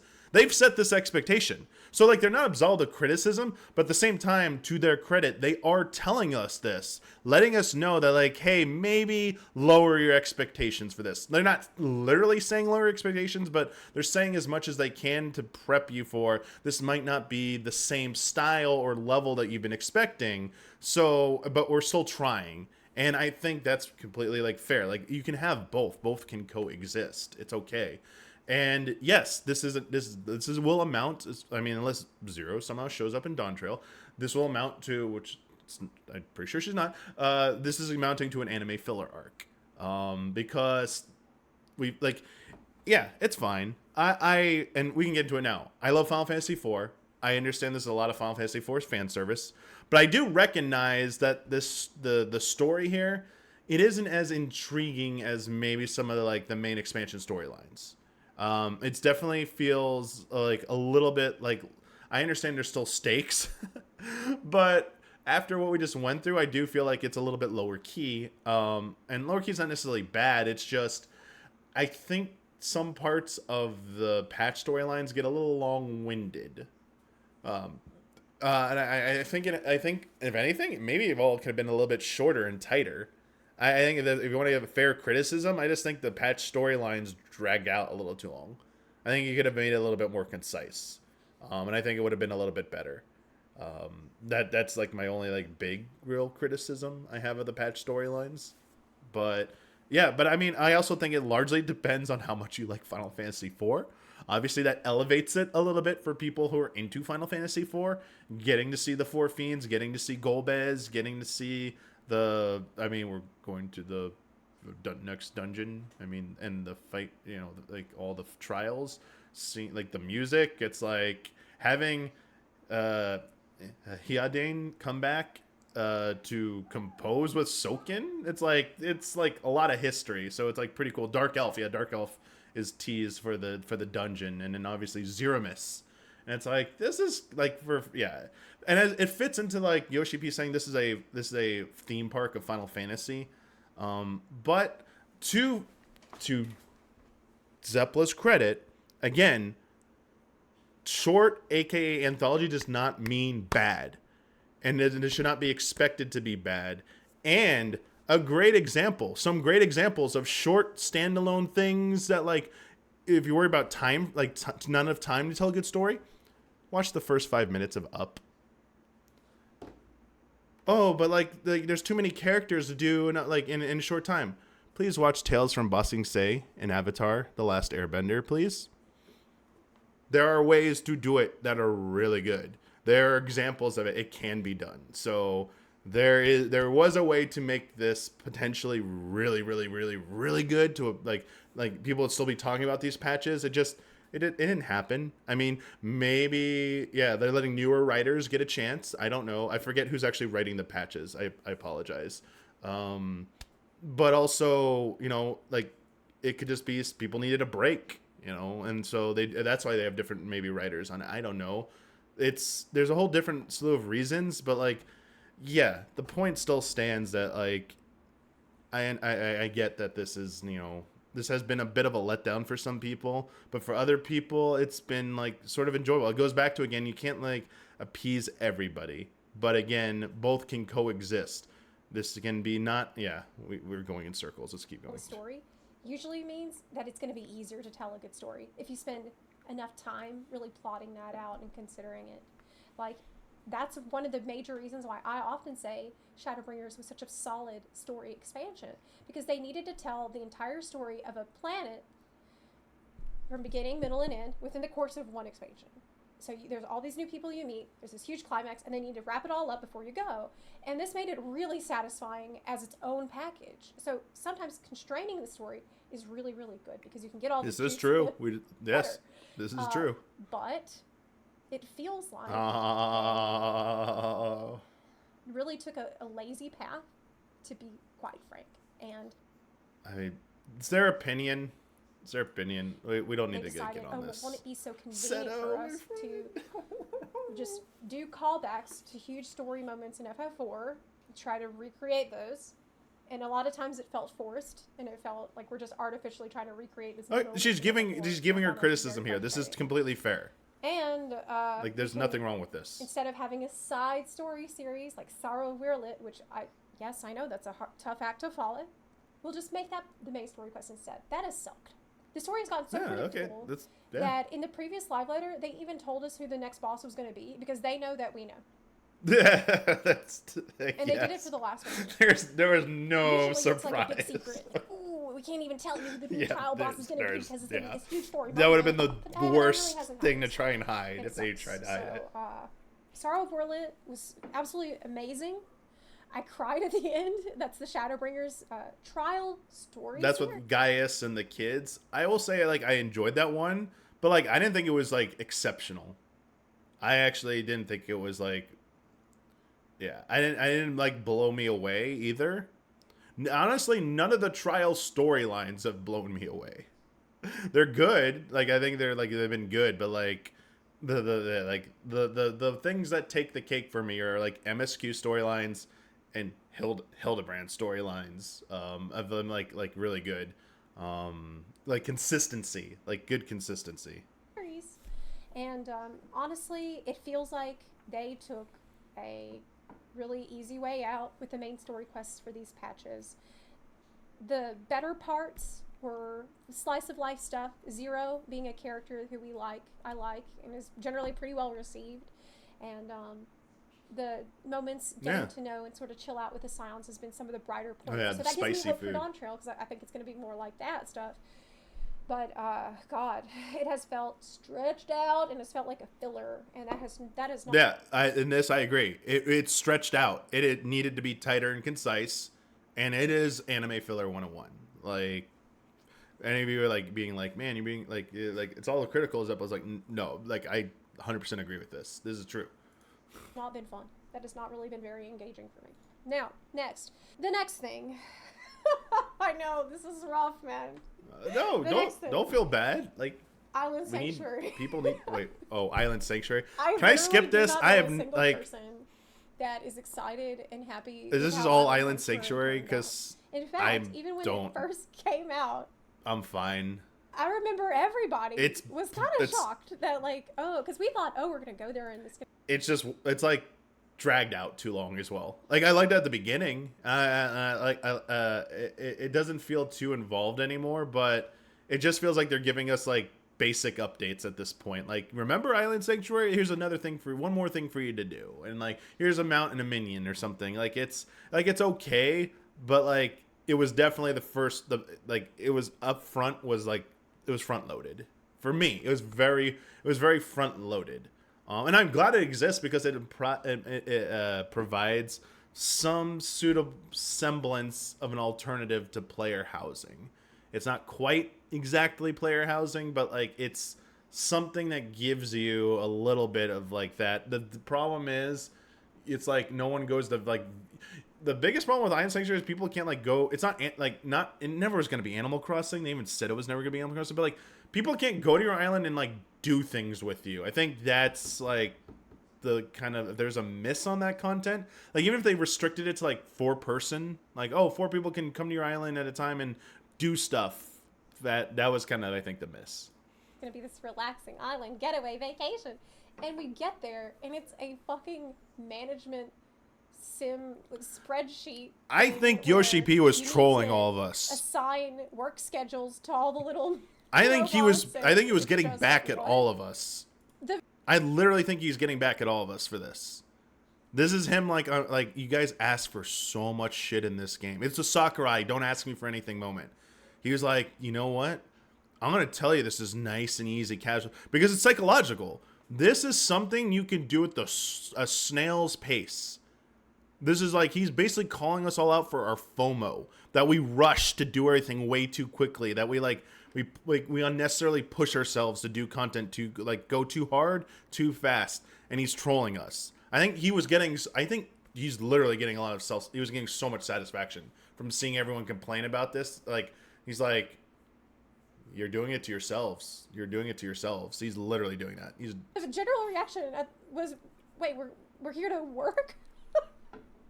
He's trolling us. Well, this isn't what I expected at all. Yeah, he's trolling us. There's really no reason to go to someone else's island. Almost a garrison. Yeah, it's the garrison of FXIV. Only, honestly, less fun than the garrison was. It's less interesting than the garrison. You level up for several hours, and then when you're done, you can fill out the spreadsheet for your workshop. And you can have that done in 15 minutes once a week. And then if you're really into it, that's as much time. I don't know really Garrison, so I can't, but I don't have a frame of reference. There's really no reason to do it once you have the mounts and like outfits and stuff that you want. And the achievements. But yeah, that's right. Once you've hit each of the new achievements and you got all the stuff, there's really no reason to go. And once you like cap, can you cap? Maybe I'm wrong. But like after I get like the earn this much in a week achievements is like the last step. Also, the difficulty of this, the work part of it, XIV Reddit has Island Sanctuary Workshop every week. Literally tells you what to do. So like I have no problem with that. It's casual for me. I'm just like, yeah, I'm taking it easy, nice and slow, no rush. Like I'm actually doing it, no rush. I've been like no rush mode for Island Sanctuary. And I have like no beef with it. I just lament that there's no like communal aspect to it. That's all. It doesn't affect the game at all. It really doesn't affect anything else. So there's no reason to go to anyone else's sanctuary. And probably the best thing that they did for it was add it so you could put outdoor furnishings there. Because they're trying to make it like player housing. Okay, yeah. But that's kind of not what it was meant to do. I don't even mess with it. Housing. Yeah, I don't mess with it. Not everyone does, so that's why this is good. But as replayable content, it's just not it. The Pandemonium raid story was better than the main story quest. There was a couple weird champ raids here and there, but by and large, I've enjoyed it. She means the patch stories. I was like, better than Endwalker. What? I don't think it compares to Eden, but it's still solid and fine. It's good. It's really hard to pass up Reed and Gaia. We could talk about the 2-minute meta all day, but this really we're not going to do that right now. Oh, that's a whole different subject. Don't step on that landmine. Avoid that. And it's not going away anytime soon. The Native Dungeon is okay. it's not great for leveling, unfortunately, which is one of That's the main reasons that sucks. That people do Because Deep Palace of Dungeon the Deep Dungeons over have and over for longevity. been a bread and butter for leveling option. You might notice a trend here where Sorry, I didn't mean to full screen. It's bread and butter because you don't need a specific comp. This is why PvP as well as Deep Dungeon are two of the best, easiest, fastest ways to just level up alts if you want to. The difference is if you do Deep Dungeon, you're going to learn how to play your PvE job. If you play PvP, it's not going to teach you to play your job in PvE, but it's going to be a little bit more fun, in my humble opinion. But for the dreaded DPSQ syndrome, this was a way to bypass that. So she's 100% right that if this is true, the thing is, I did the first 30 floors of Eureka Orthos or whatever, and haven't touched it since because it's evergreen content to me that, like, there's no FOMO to it. Over time, it just theoretically gets easier to do because more people figure out how to, like, handle it. Though less people are doing it, but I have heard that it's the easiest to solo, so I will probably try and do that at some point in the future. But I did do Heaven on High and Palace of the Dead group style in a light party for floor 200 clear, multiple Heaven on High clears, and I liked them, but this one I didn't feel a need. It's a whole other subject. We can talk about it after this. They really need to go back to the drawing board on Deep Dungeon, in my opinion. The replayability is not a thing. It also feels like they didn't add enough things that were fresh and new to Deep Dungeon, which is sad because Deep Dungeon I feel like is some of the best potential for content in the game that has replayability and longevity. And I really wanted them to add better, more involved progression system within Deep Dungeon. Yeah, they did say that, Missile Mage. I don't even know what. Okay, yeah, the simplest thing is they need to go heavier on the roguelite. Light, as in like upgrades and stuff that in my opinion, I think it would be more interesting for replays if you had like boons like from Hades at the end of each like floor or a certain amount of floors where you pick. So so what's the constant in Deep Dungeon? Deep Dungeon, you're like, oh, it is a rogue-like already where it's randomly generated floors and enemy placement and trap placement's all random. But what is constant? What is the constant? And the Pomanders you get a random. What is the constant? Your job rotation, your job skill. Like, the job does not change. Your skills do not change. What is one of the biggest draws of a lot of rogue lights? The builds, how you build out your character. So they need to lean into that. They need to go in that direction and make it about how do you build up your character to deal with these situations. And like, failing should be a part of it. Like, they can still have their achievement, like the solo achievements and stuff. Like, don't take that away. But I think it's way more appealing to me about the challenges about figuring out, like, you have to make these different skills work and balancing that. Like, it's a little bit more difficult, I think, on the dev team, in my opinion, to make this type of content. But I think it means it's like way more rewarding to the player. It feels more satisfying. And I would like to see that. And yes, the Blue Mage idea. Everyone keeps bringing up Blue Mage about how you just dropped in as a level 1 Blue Mage and you get different skills based on the enemies you encounter. And you got to make those skills work. And then you're limited. You can't take all your skills. Like, maybe you have to pick certain ones on the certain, like, floors. And then maybe you get like the boons, like the bonus passive effect, and like you can stack those. Like, maybe you go for like a defense build, like a turtle build, or you go for an agility build where you're quick and you do a lot of damage, or like health build where it's like, I'm gonna take, like, you can just like heal and keep yourself supported and stuff. Like, this is the type of variety I think I would personally like to see happen in Deep Dungeon, and I feel very confident a large group of people would also enjoy that. I'm not saying everyone would enjoy that, but I think it would be more appealing to a larger group of people than the current Deep Dungeon structure. And it'd be something new and fresh feeling. And a lot of games already do this, so you have a template, yes. Yeah. Make it more of a roguelite. I wish they would just be a little bit more creative with it. Because right now I just don't know anyone that's interested in it. Leveling up at it, your ether pool armor is really a pain in the ass, and it feels like it's not worth it because it doesn't really affect anything. Oh yeah, I The forgot rewards aren't about really that. there to incentivize Yeah, I you hate that. to. I hate that But too. in terms of content that has come out in this expansion, I'd say Deep Dungeon is all right. Like it's not that bad. It's one of the better ones. This is the most tragic case though. Variant and Criterion. Here we go. The content is good. Everybody agrees. The content is good. The fights are well designed. It's innovative. Oh, it's here we go. It's like, here you we gotta go. think about how you're gonna pull the mobs around, and that has been a breath of fresh air. That they have tried to do something new and different. But it's like they take half measures with innovation. They're afraid to risk too much, change up the formula too much. It seems like they were terrified to add anything into Criterion that, like, any kind of new item that you could get through it, anything that might screw up the strict itemization schedule that they have, where certain types of items drop So from the this Alliance this Arena, does certain feel types of true. items drop from the dungeon. I It has agree a with specific this item level, and specific they don't wanna argument, change it at all. yes. They don't want to give you anything that's going to drop anywhere else that's going to be different.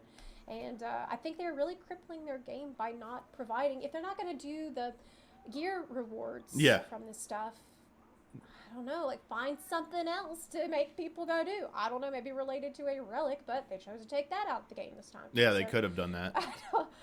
There's just no reward. There's no reward that anyone cares about in Criterion. Yes, there's like this mount, but you can buy that with guild. So You it can. doesn't really mean anything. Yes, you it do. doesn't mean that you've cleared it.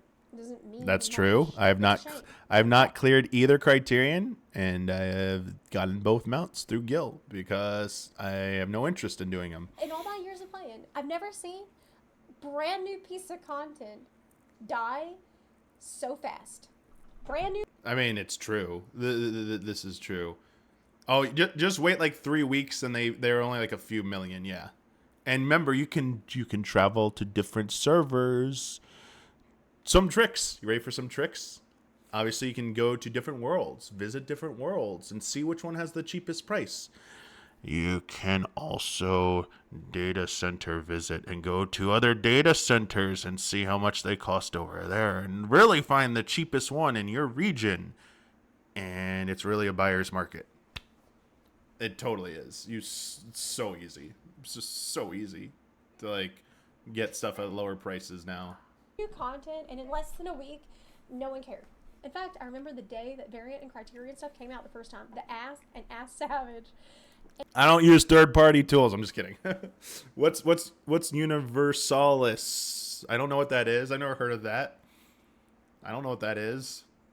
And I had, taken my time logging in that day, and when I logged in, I saw my friend had already got the silk. What's Discord? I don't know what Discord is. Key mount. I'm kidding. Come on. The Variant dungeon, from clearing all 12 paths of the Variant. Oh yeah, I still haven't done it. I've only done 5. And so they were actually done with Variant. I still haven't Before finished I could these. even I didn't log get the in, mount. the This is a same mount you day can't that buy. it came out. There's no reason. I'm the source. I'm a third-party app now. I'm technically a third-party tool. Because when we raid in Savage and I do callouts, I'm doing the callouts. I'm the voice. I'm the voice in some of my static members' heads. So I'm the one that I'm the third party tool. Unacceptable in an MMO where you want people to be playing together. But I guess maybe they don't. Maybe they just don't want that anymore. I don't know. The PvP. Okay. Oh god, she talks about PvP. Okay, hang on. Wait. Stop. Before we got to talk about Variant and Criterion. Okay. Variant Criterion. I do agree the reward structure is one of the key problems with it. It is the fact, and I do agree that they seem to not want to take, the developers seem to not want to take the risk of upending the gearing structure, the gearing schedule, to the detriment of almost everybody. Because this 100%, I will die on this hill. And I agree with so many other content creators out there, gearing in this game does not happen fast enough. It is way too slow. And as we get more jobs, it gets worse. It needs to not be getting slower. It needs to be getting faster. I know they reduced the cost of some Tonestone gears. I know they changed some of the token system for the pages where you can like take higher level pages and downgrade them, or is it maybe it's the 8th, I forget how it is specifically, and fewer pages for some of the lower level items. It's still not good enough. It's still not good enough. Nowhere near good enough. What is the line from Twister? Don't we have tornado warnings? They're not good enough. Nowhere near good enough. You know, like like this is something I will definitely be very critical of the development team. It needs to go faster. It needs to go faster.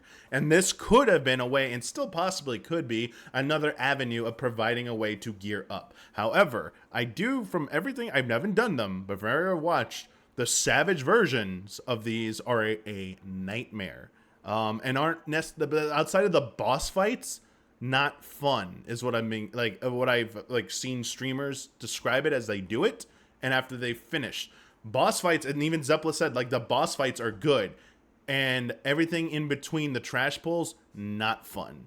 Now, you're like, well, that's because it's too hard or something. What is fun that sort of does similar thing, but was better executed?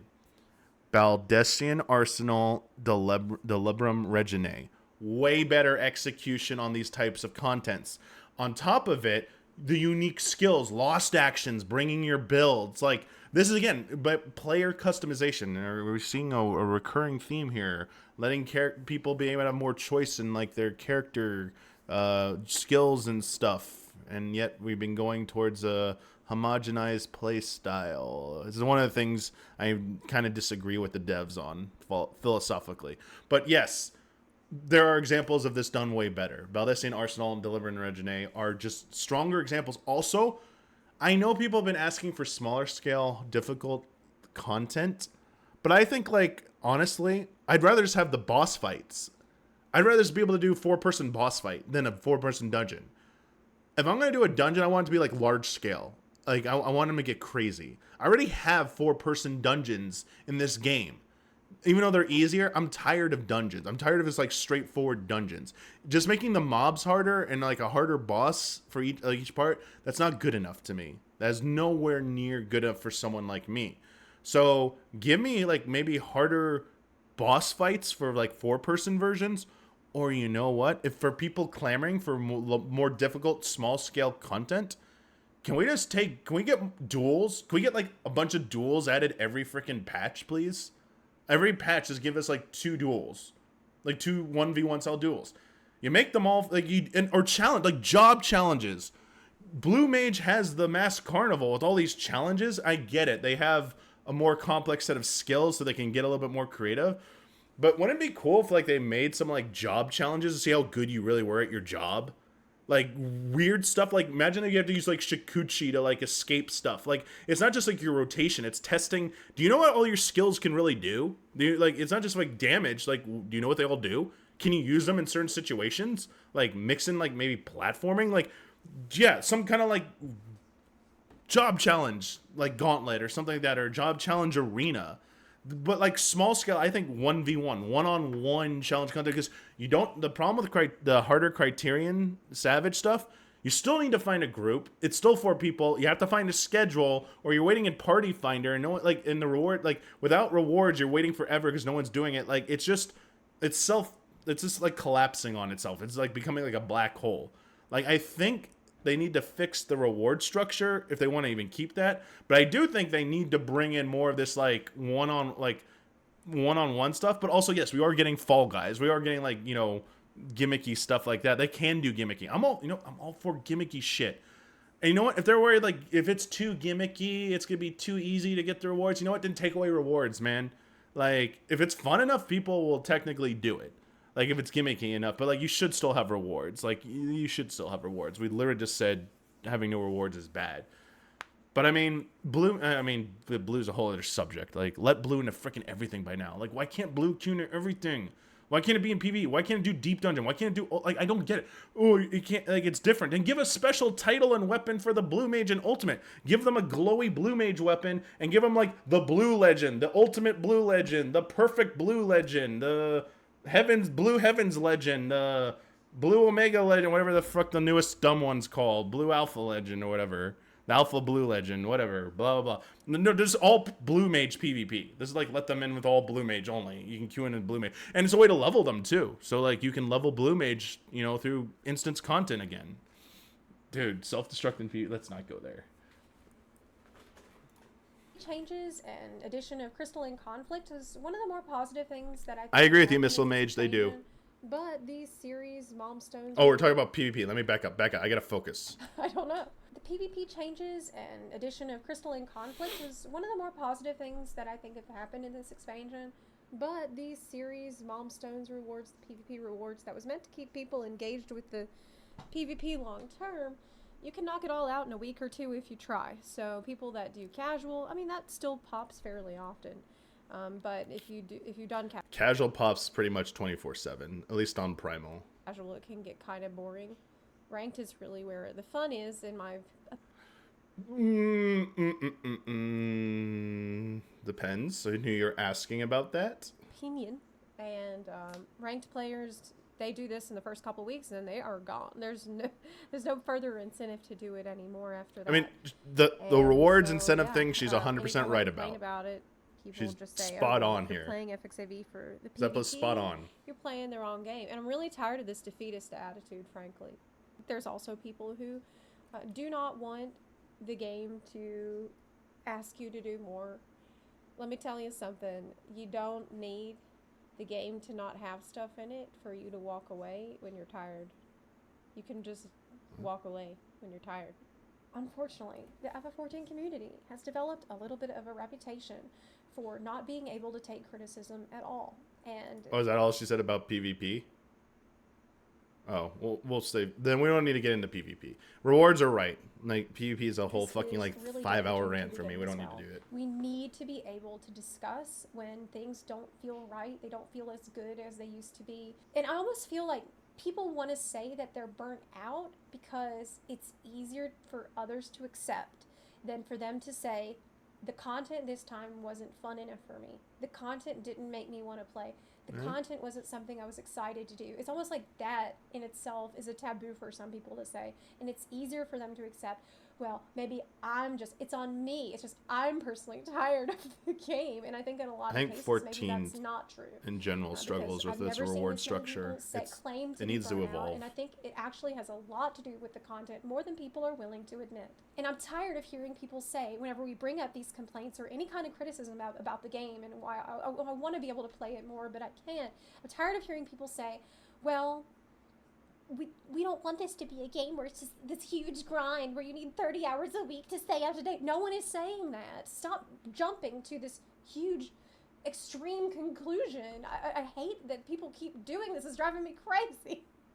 Like, just because I say that I would like a very the lightest possible pressure to please maybe log in today or this month, that doesn't mean I want to go full balls to the wall, Shadowlands, renown grinds. I don't want that. No one wants that. No one's asking for that. So stop saying that. What we are saying is that we want to play together. We want to feel like the game is an exciting place to be, at least sometimes, at least for maybe 1-2 weeks after the major patch came out. Okay? I don't want to see people falling off and saying they're bored like a week after patch. This is not normal. Okay? I've been around playing this game for long enough to know what's normal and what isn't, and this isn't. I'm seeing really unhealthy signs right now, and I think this lack of attention to the game from the devs, that's really what it seems like. It seems like laziness. And this hesitation to criticize the game at all on behalf of the player base is going to kill the game. Yeah, anyone who's like doing what she's saying, like, you need to like fuck right off the planet. Like, nothing is beyond criticism. And like, if you're getting personally attacked for trying to express your opinions, like, healthy discourse / disagreement. Like, I do disagree with some stuff, but like, it's not personal. It's just like, I mean, my personal opinion is what's forming it, but like, I don't have anything against like Zepla on those points. It's like, it's what she feels. Like, who the fuck am I to tell her what she feels about shit? Like fuck off. Like, not to her, to the people telling her like, you can't feel this way. It's like, yeah, go fuck off. Like, it's not like, why do you even care so much? Like, I only care because like I like discourse. I like having discussion. Obviously I'm not talking with Zelpa, but like with you, and like either agreeing or disagreeing. And because I generally like to think about like how can the game can improve, like, and I hopefully, you know, like that's what the devs are doing, obviously, hopefully, you know, I believe they are doing that. But like, same thing. It's like I just want to stay informed and actually, like, you know, it's not a blanket sentiment, but like it's good to know what generally like different people are thinking about the game, because everyone has their blind spots. It's just always good to hear different opinions. I mean, it's just a good way for just a good way to do things. That's all. Yeah. I mean, I feel like the yeah, which we're not done yet, but like I'm just gonna say I think the clickbaity maybe nature of the title and the some of the presentation might be like inviting some of this. It should not be, but like we know how the world works, and there will just be those idiots who see this shit, and it's like a flashing neon sign, like, haha, here we go. I've been waiting for this. And it's like, oh shit, here we go again. So like, yeah, like, and like, that's not really fair. You should like, you should be able to like almost like mostly say what you want to say to an extent. And like a clickbaity title shouldn't necessarily do that. They're only doing that because they're playing the game. They're playing the YouTube algorithm game. They're playing the content creation game. And so like, they're just doing what they're supposed to be doing. So like, there's just, again, this is like the whole purpose of nuance and like what people don't understand. Like, why you should maybe take a step back and try and think about shit a little bit more critically before you like start going off on shit. It's like, understand that like this is it. And like when you say like, but they asked this to help, they invited this upon themselves. It's like, you realize you are like one step removed from victim blaming here. It's like, back, like, chill out, back the fuck off. Like, there's nothing wrong with this. So it's like, you like, if you disagree, be constructive and explain why you disagree. Like, that's how you have normal discussions, debates, and discourse. When you jump to extreme statements and don't understand someone, you don't like listen to someone, understand where they're coming from, then like that's why people start like getting like hating on each other and like get irrational and like do stupid shit. So it's like, yeah. So like this part here, like it sucks that she even has to like say this, basically. Yeah. Eventually. Now, I said I don't want to be a doomer, and I don't think the game is dying, but these are things that we need to nip in the bud before they get out of hand. You need to be able to admit whenever the content itself is just worse. It's that simple. We're not comfortable with that in this community, because usually every expansion is like the goose laying the golden egg. It's usually pretty damn good. And I'm usually she said usually it's impossible for any game to keep your attention nonstop all the time. That's not what we're asking for either. Yeah, and like endless growth, like endless, like this is impossible. So there will always be like cycles. Things will like, you know, go down, go up. Then sometimes it's not a cycle. Sometimes things will go down and they just won't come back up, but they'll never get back to the level they were. Honestly, I thought after Endwalker, I was like, Dawn Trail is a big important expansion, because I think they'll still maintain a little bit of like an increase, but like depending on what they do, the dev team does execution wise, and how well like the MSQ is received and additional content support after, I was like, I could easily see Dawn Trail begin the slow decline, and it may never get back up to that level, like achieved in Endwalker / beginning of Dawn Trail. And it could still even happen despite their best efforts. Every game has its time, and there's like almost no way to get back to like that level of popularity. It's just too many things are competing for your attention, and there's always gonna be like a new thing that comes along and kind of like knocks off some of that stuff. Just like there was the great, like 14 got better and better, and then we had the perfect storm of the WoW exodus. I mean, there's nothing to say like another type of MMO RPG comes along and people are like, oh, this is really cool, and like it's new and great, and like people flock to it, and then they don't come back to 14 or any of the other MMO. Like, it's just how it works. I mean, so like, yeah, like expecting endless growth is like unrealistic, very unrealistic. But so she's like totally right here. It's to not see most of my friends say things like, well, I guess I'll just come back in Dawn Trail. Now, some people are saying, oh, well, it's just because they were so busy working on an FF16 that. This is a fucking copium argument until someone can fucking. Okay, I talked about this with an industry friend of mine. I don't know how you ask this. I do know how you ask it, but you might not get the exact answer you're looking for. But to directly ask about this can come across as rude.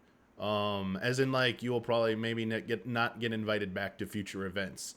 But the literal question people I think want to be asked, which is like very delicate, is and I think Yoshi P probably would not take it that way, but like maybe some of the PR people will. Did Endwalker's development and or patch development cycle quality wise, was it impacted at all by the development resources being split between that 14 and Final Fantasy 16? We only have any kind of statement regarding this in terms of localization from the FanFest. During the panel about localization, the localization team talked about how they were pulling double duty on some things. That was actually happening. But that's localization. That's an important part. But that doesn't necessarily mean everything else was being impacted. So we just have localization so far had to work extra. That's the only tangible, concrete thing I think I know. Yeah. I also, if you look at the amount of content that's been added, it's basically the same as other previous expansions. The resources have just been going to other areas. Oh, you mean in the game? Like they haven't like, yeah. But so, okay, the Too Long Didn't Read. I do think people who believe that 16 severely impacted 14's quality, I feel like that is one hell of a copium answer.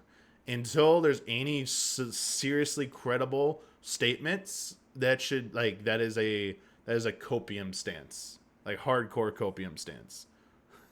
And yeah, like we know it was the Heavensward team.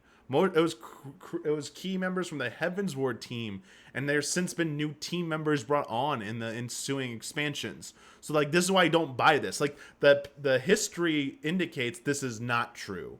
The statements indicate this is not the case. So yeah. I mean it is possible. I'm not saying it's impossible, but like you need something to go off of other than it's the same division. Do you know what CBU 1 works on? All the projects, all the different CBUs. Like, do you ever accuse like them of like, yeah, like anything of any other development team that like has teams that work in different projects on multiple projects. Monolith Soft. Do you guys accuse Monolith Soft of like, oh, the quality of Xenoblade 3 went down because they had their asset team, because they're not even the same teams? It's like, yeah, like you don't, like, this is the stuff, like you don't know the inner workings, like you don't have anything to go off of. Like this is why I think it's like this is a large leap in logic here. Yeah. And then like same thing, if Dawn Trails magically gets better, it's like that's not evidence either. Like that's circumstantial. Like that's circumstantial evidence. It's not definitive. It's not proof. You have to prove multiple things for it to be like definitive, and circumstantial is not good enough. That's why it doesn't hold up in like courts and stuff. They had to cut some corners here. I don't know if that's true, and frankly, I don't care. Because the fact is, a lot of people are saying it. And if a lot of people feel that way, then it's unacceptable. Maybe Yoshi P's attention has been divided. I mean, he is on the board of directors. He tried to get off it, and they won't let him for some reason. He had... What? The company wouldn't let him. I recently tried to quit that work, but the company didn't agree. I don't want to be on the board. This is the real suffering from success. I want to quit. You can't quit. We own you now. Oh, poor Yoshi P. I do get concerned about how hard. I mean, hard working. Like the whole team is hard working. From everything I've seen, it's insane the amount of work they do. On top of like, it's not just developing the game; it's cultivating this game. Like, I'm sorry, but like, like just like hats off to freaking Fortnite for how they cultivate as well. You can disagree with some stuff about like how they handle things, both companies, but like you can't deny the success and the successful recipe. Like it's not just making the game. It's like the community events, the live letters, the fan fests, the freaking like everything they do surrounding the game, like the promotions, like collaborations, like to just it's like and that's they're all participating in it. Like these dudes are freaking sorry. This team is doing all this work, making the game, designing it, and then like they show up in FanFest and do like all this crazy stuff too. It's like look at all these other skills. They're like you like it's like. I mean, they seem like all like Renaissance people, but also it's like holy shit, how do you do all this stuff? Like it seems unbelievable. So like this is why when you hear lazy dev, it's like why I say red flag. It's like yeah, that's like a dog whistle for some shit to me right there when you talk about it in this context. I'm like, ooh, say what you really mean, please. Like let's get it out in the open. Like you know, let's what do we really want to say here? Yeah. For sure. But this is hilarious. I didn't know this. He tried to quit the board of directors. Poor dude. But the thing I was gonna say, look at 16's credits. They had to bring in Platinum Games. They had to bring in like multiple different creative business units had to come assist on it. They brought Folded Luminous. Luminous team ended up working on it after Forspoken. Like I mean, at some point, I don't know if it's after. Probably wasn't after Forspoken, but was at some point during Forspoken's development as well. They had to bring in so many people for 16 too. So it's like, yeah, it was a big effort. So it's like they had a lot of teams working on that as well. So like I think they were doing that to also like it was a big project, but also like they were trying to maintain all the other projects they were working on. They hire more people. This is what happens. Like they go on hiring sprees to hire more staff to build up for a project, and then they do ramp down. This is why you see layoffs after projects end sometimes, is because they had to hire a bunch of people temporarily for contract work to fulfill these positions to make the game get out. And then their contracts expired and they like, oh, these people no longer work with the company. Obviously, there's also shitty layoffs that happen that like, oh, great game, but like CEO Bobby Kotick doesn't like losing any money, so he needs more money, so he's going to let you all go now after your game just did record numbers. So, yeah. I've been working on FF16 and he's trying to do direct producer of FF14. I just feel like it's too much. They're working. MXA, try refreshing real quick. This man too damn hard, and he needs to stop doing everything else that he's got his attention split on and focus on FF14. Give it his full undivided attention. All right, let me finish. Because I don't ever want to hear anybody saying again, making excuses for them as to why the content seems worse this time around. Okay, you should never tell someone what they should do. Period. And like full stop. Like no qualifications for that. You don't know someone. You can suggest, but demanding, like, no. Please don't do that. Especially when you have no idea, like, what Yoshi P really wants. You guys don't know him personally. Even if I've interviewed him. I don't know him personally. Like, he gives out, like, he does interviews, he talks, like, we've gotten a glimpse, but, like, you don't know the man. So, like, don't pretend you know what he really wants. So it's like, chill. Also, yes, it's like, yeah, I like this is very, yeah, this is, I mean, we don't need to get into like parasocial shit, but like, this is just like unrealistic expectations of people. Like, this is like, as a content creator, you should also understand this as well, that people have unrealistic expectations of you too. They're like, you should be doing this, you should be doing that, you should do this. It's like, I know you better than you. It's like, what? Fuck off. Like, who are you? So, like, think about how you feel when people tell you this and now apply it to the person you're talking about. Yeah.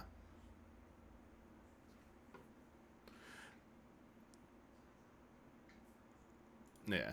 The main point I hope I can really get across to you in this video is that this isn't black and white. It shouldn't be a choice between so much pressure to log in that there's like FOMO even. You have to log in right now or you're missing out. There's somewhere better to be between that and we're not asking you to do anything. So why do you care? I guess you need to think of your own reason to care. and most people don't, because they're constantly being barraged on all sides by a million other games that are working very hard to give them lots of reasons to care about logging into those other games. And people have a limited amount of time. And I'm sorry to say, but FXCV needs to fight a little harder for people's time and not take it for granted. People will just always come back and always play. And, like, yes, maybe they will for the expansions, but what about the rest of the time? One thing I would say... There's truth in what she just said. If you are on the development team in a position of power, you shouldn't... Yeah, basically the point, the salient point is don't take something for granted. Like, if you have the opportunity, you should do your best to try and keep players around if you can. Because once they see other opportunities, they may move on from that. Like, you like, we just talked about, like, it's impossible to have infinite growth, like, you know, all this stuff, like, it's true. So while you still have your control of your own fate, basically, don't take that for granted, essentially, is the advice that, you know, someone would probably, like, be, is good, in my opinion, is good advice, is that you should try and do it. And obviously, this is something everyone does fail at. I fail at it. Like, people I work for failed for this. Like, almost everyone, like, at some point will fail with this, because complacency just gets the better of a lot of people. Like, you've worked hard, you've done so well, and it's like, yeah, I did this. Like, I don't, like, it's gonna be fine. And it's like, it's okay to think of that. But, like, when things don't go your way, it's like, you can look back and be like, oh, maybe that was the thing. But at the same time, it's like, even if you do everything you think you can do, it doesn't necessarily guarantee it's gonna work either. This is like why there's no formula for, like, blockbuster films. Like, there's no formula that guarantees something's gonna make this amount of money in film, and in video games, in any medium. Otherwise, there'd be someone who's, like, the most sought after, highest paid person, because, like, they always get it right. There might be a streak where they get it right, and they can understand trends. And, like, honestly, a lot of the stuff I'm saying is based on that. It's, like, based on, like, personal experiences, knowledge of others. It's like, all this is just best guesses, honestly. You really, like, you know, no one, like, truly knows answers most of the time. It's just, like, best guesses. And so that's why you should always kind of present it as, like, either opinion or suggestion or advice, and not as, like, so authoritative, like, it has to be done like this, it should have this. Obviously, there's some exceptions. Like, nothing is ever a blanket, but, like, that's one day you'll finish Realm Reborn. Sorry, I get distracted too, by the way. That's one of my personal weaknesses. Like, I mean, I can't help it. I have attention issues, so. DSR was probably the best experience I've ever had in gaming. DSR is great, Clearing yeah. DSR, the ultimate raid that came out in Endwalker, was the most fun I've ever had in a game, period. It was phenomenal. It showed me just how amazing battle content in FFXCV can be. That's awesome, yeah. It showed me that the game can be so thrilling and so engaging and so exciting when the battle content is designed around what you need to do and keeps you, like, invested and engaged, and, like, your choices matter. And if you, this is so incredible. I'm really glad to hear this from her. So I know how good the game can can be. Oh, we don't need to get into it. Arthas made a statement about DSR. He classifies it as Shadowsbringer content. I disagree with him. And I want them to do the same. Now, that is not actually all I have to say about this topic. But the next part of this discussion is about the casual experience. And that's going to be my next video. Because what I've noticed is, seems like some people like to say, oh, well, it's all for the casuals. They're just dumbing down the game for the casuals. We're getting into this. And I got news for you. The casual experience is really suffering as well. And so I'm going to be talking about that in the next video. Okay. And I know some of y'all are not going to be happy that I made a negative video or critical video. The next one is also going to be pointing out things that could be improved. But I really hope that you can get real comfortable real fast with constructive criticism of the game. We need this. We all need to get real cool about it real quick if we want this game to really thrive, because we need to hear from all sides. We need to hear from all perspectives. And I can hear the canary in the coal mine is what I'm saying. And I want positive change. I'm very curious. So we're never going to get that if we just Missile Mage, Tiffany, anyone else who's casual, do you think through Endwalker? That's stupid. Okay. Well, thank you so much for Do you think watching. casual I'll content see you in the next one. is please tell me about your thoughts on harder to come by now? Endwalker Or do you think there's patches. too much Have you been content that's like spending this above time what you want to do putting right now? $200 into Baldur's Gate 3 like I have and so many other people have? Is there like what other games are you playing? Yeah. Or maybe you're still going through the story. Hundreds or of maybe hours you of Baldur's have Gate. found things to do in the game. You've created your own self-directed goals that have kept you entertained. Yeah. So that's something you can absolutely do. You can do like self-imposed goals. I know you don't necessarily get rewards for them, but like there is stuff you could like technically do if you're like really looking for stuff and you want to stay in 14. I mean, there you just gotta. I guess it's just about being creative or something like that. please let me know all about that in the comment section down below. Again, I want to reiterate that many people are having fun with expansion. It's not like the worst game ever. It's not like it's horrible now. I would never say that. And I saw a statement from one of you. There have been good things. Top felt like a monumental achievement. FX2V is Explain a game that that. has set a very high bar across all of its expansions. And I've been playing for a long time, keeping up to date with every story, every major patch. And this one has felt different. Okay, it's felt worse, frankly. Yeah, the reason I asked this question and how you feel is because Arthas in a different video made a point about people who say there's so much content. Obviously, they're the people who haven't caught up yet. The people who are expressing this sentiment are the ones who are already caught up and are on the patch, like waiting for patch cycle updates. And so, yeah, I know you'd been going through the MSQ, Tiffany. So, like, as you upon catching up, did it feel like things slowed down drastically? I mean, I think it might. I don't know. I did not play that way. I can never have that experience because I started in A Realm Reborn. I can replay the game. Obviously, I've done it multiple times, but it does not give me that perspective. Yeah. I'm just like I wonder if what point, if ever, does a player start to feel like that, and like collecting that data if it'll be useful. Okay, the next video she had, Zepla had, the players and Walker left behind. So this is the other. So okay, before we move on. All right, so worst expansion. I mean, again, it's like her opinion. She's not having like the best time with this expansion, and she gave her examples. Only like biggest criticisms is that some of the statements seem to like be blanket statements and or I understand it's supposed to be an understood that it's like this is this person's opinion, but like some of the statements about like the devs and like what the devs definitively should do felt like a little like out of touch, just a little bit, like it's just like a lack of understanding from their perspective. I think people who work in the industry more closely, with devs, have that they realize, I think, a little bit better sometimes about the inner workings and the realistic like expectations and realities of their situations.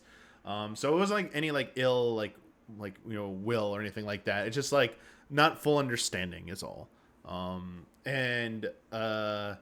Yeah, a lot of it just boiled down to like it's just for them. It wasn't meeting their expectations, and they just want the game to be better. And like there's nothing that's like it's like fine, but yeah, there's just a few points in there where I think it's like it just boils down to like your personal opinion, and so people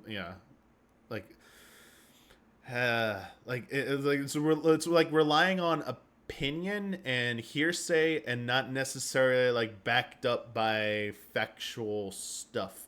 Some cases that's not maybe possible, but like others I think it is. So yeah. Sorry, Easy Allies for top. My static and I did top blind for 2 months, 20 hours a week, and it was so fulfilling to know. Okay, so for personal reward, knowing how good, because top is very RNG heavy, the most RNG heavy of probably any fight in the game. In that each individual has to do so many, be aware of so many different things, and if you're not using third-party tools, it's like It's a lot. It's a lot to react to. Yeah. Yeah, that's really good. I mean, to me personally, that's what Ultimate for me is used for in the past. Ultimate is a way to either improve myself at the game, or to not let myself fall off from the game. Um, and I was saying that with like savage, rating is like for me to keep my baseline skill in the game.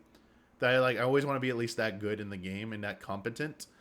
And then ultimates are like I want to like maybe try and improve or be shown different situations. And I've only done through DSR. I've not done top. So through DSR, it's like, yes, this has been the thing. It is like I feel like I continuously improve and better understand things, like pushing limits basically. And I think for me that's the best use for them. And clearing them is like it's like a personal thing. Yes, the weapons look cool, but like I get over the title in like 5 minutes. The first title was the big one. I was like, I did it! I got a title! I'm so cool! I'm legit at Final Fantasy XIV! Yeah! It's like that moment. It's like, it's like what is it when Korra kicks through the wall and goes, I'm the Avatar! Yeah! It's like that moment. But it's like you get over it really quickly. You're like, that's fine, no worries. And like each one's like, the title's like it's a title. It's like it's fine. It's cool. But I mean, for new people, like, it's gonna be awesome when you get that title or that first weapon. It's like, yeah, I got the cool glowy weapon. Let's go. I mean, I still like the glowy weapons because some of them look really cool. Like the T White Mage Cane to me is still the best looking White Mage weapon in the game. But not all of them are winners. So it's like it varies. But I think people should have more personal goals, I guess. Yes. I mean, yeah, I think you kind of need stuff to do. I mean, personal goals can even be more than just, like, for me, I'm at a point where, like, I don't necessarily know, like, what I want to achieve in the game in terms of, like, clearing content. I just want to keep clearing content for the most part. Certain content. Like, I've long since passed trying to do a lot of stuff in the game. I don't do a lot of the content in the game anymore. It's, like, Savage Raids, for the most part, like, still Ultimates, and then PvP. And I'll do MSQ. But, like, a lot of the other activities they add in, like, I'll dabble in them and try them for a little bit and then stop. Or I do them so sporadically that, like, I don't really count them. And that's, like, to me, that's fine. It's, like, this is, like, one of the points. Shit. I wish I had his video. I don't remember which one it is. Arthas made a video with a graph of, like, explaining content, like, what type of content they made.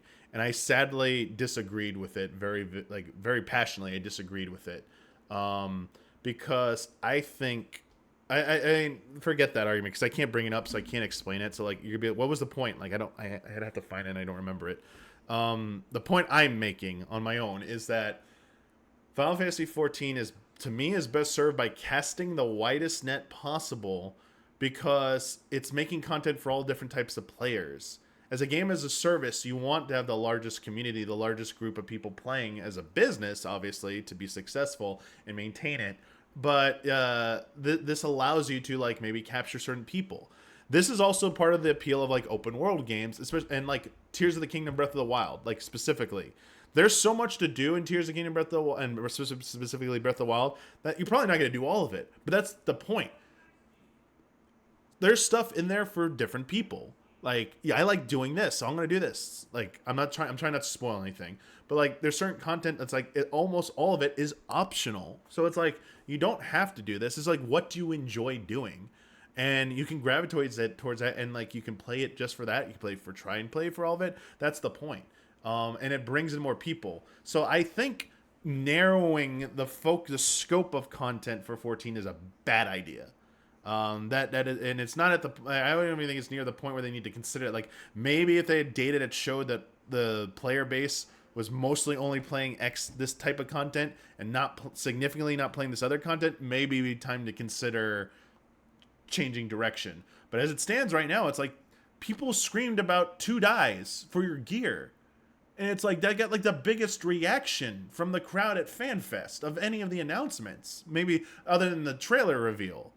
And it's like, what? Yeah, like no, like it made sense to people who play the game. It's like, well, yes, there's so many different people that play this game. There are people just play for getting cool looking like gear, and they don't care how they get it. They just want it so they can like hang out and talk, like interact with their friends. People do housing designing, like they make it a job, like they charge people for it. I mean, there are people who only play PvP. I know friends or online acquaintances who only play PvP and will only do the MSQ as far as they need to get PvP unlocked. There are people who don't play the story at all.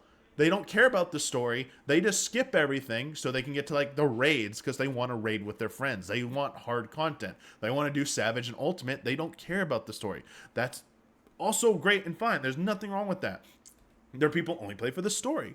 There are people who only play to do like Island Sanctuary / maps, like we were talking about that, like the like more casual content. There are people who only like will ever do EX trials. Like there's things for like everyone, and for most part, and that's like good, and they need to keep making those different types of content, and I do think that's a challenge, and that's why maybe it possibly is harder for them to go all in on something and make something a little bit better, because they're spread doing so much different things. You were talking about like 16 copium.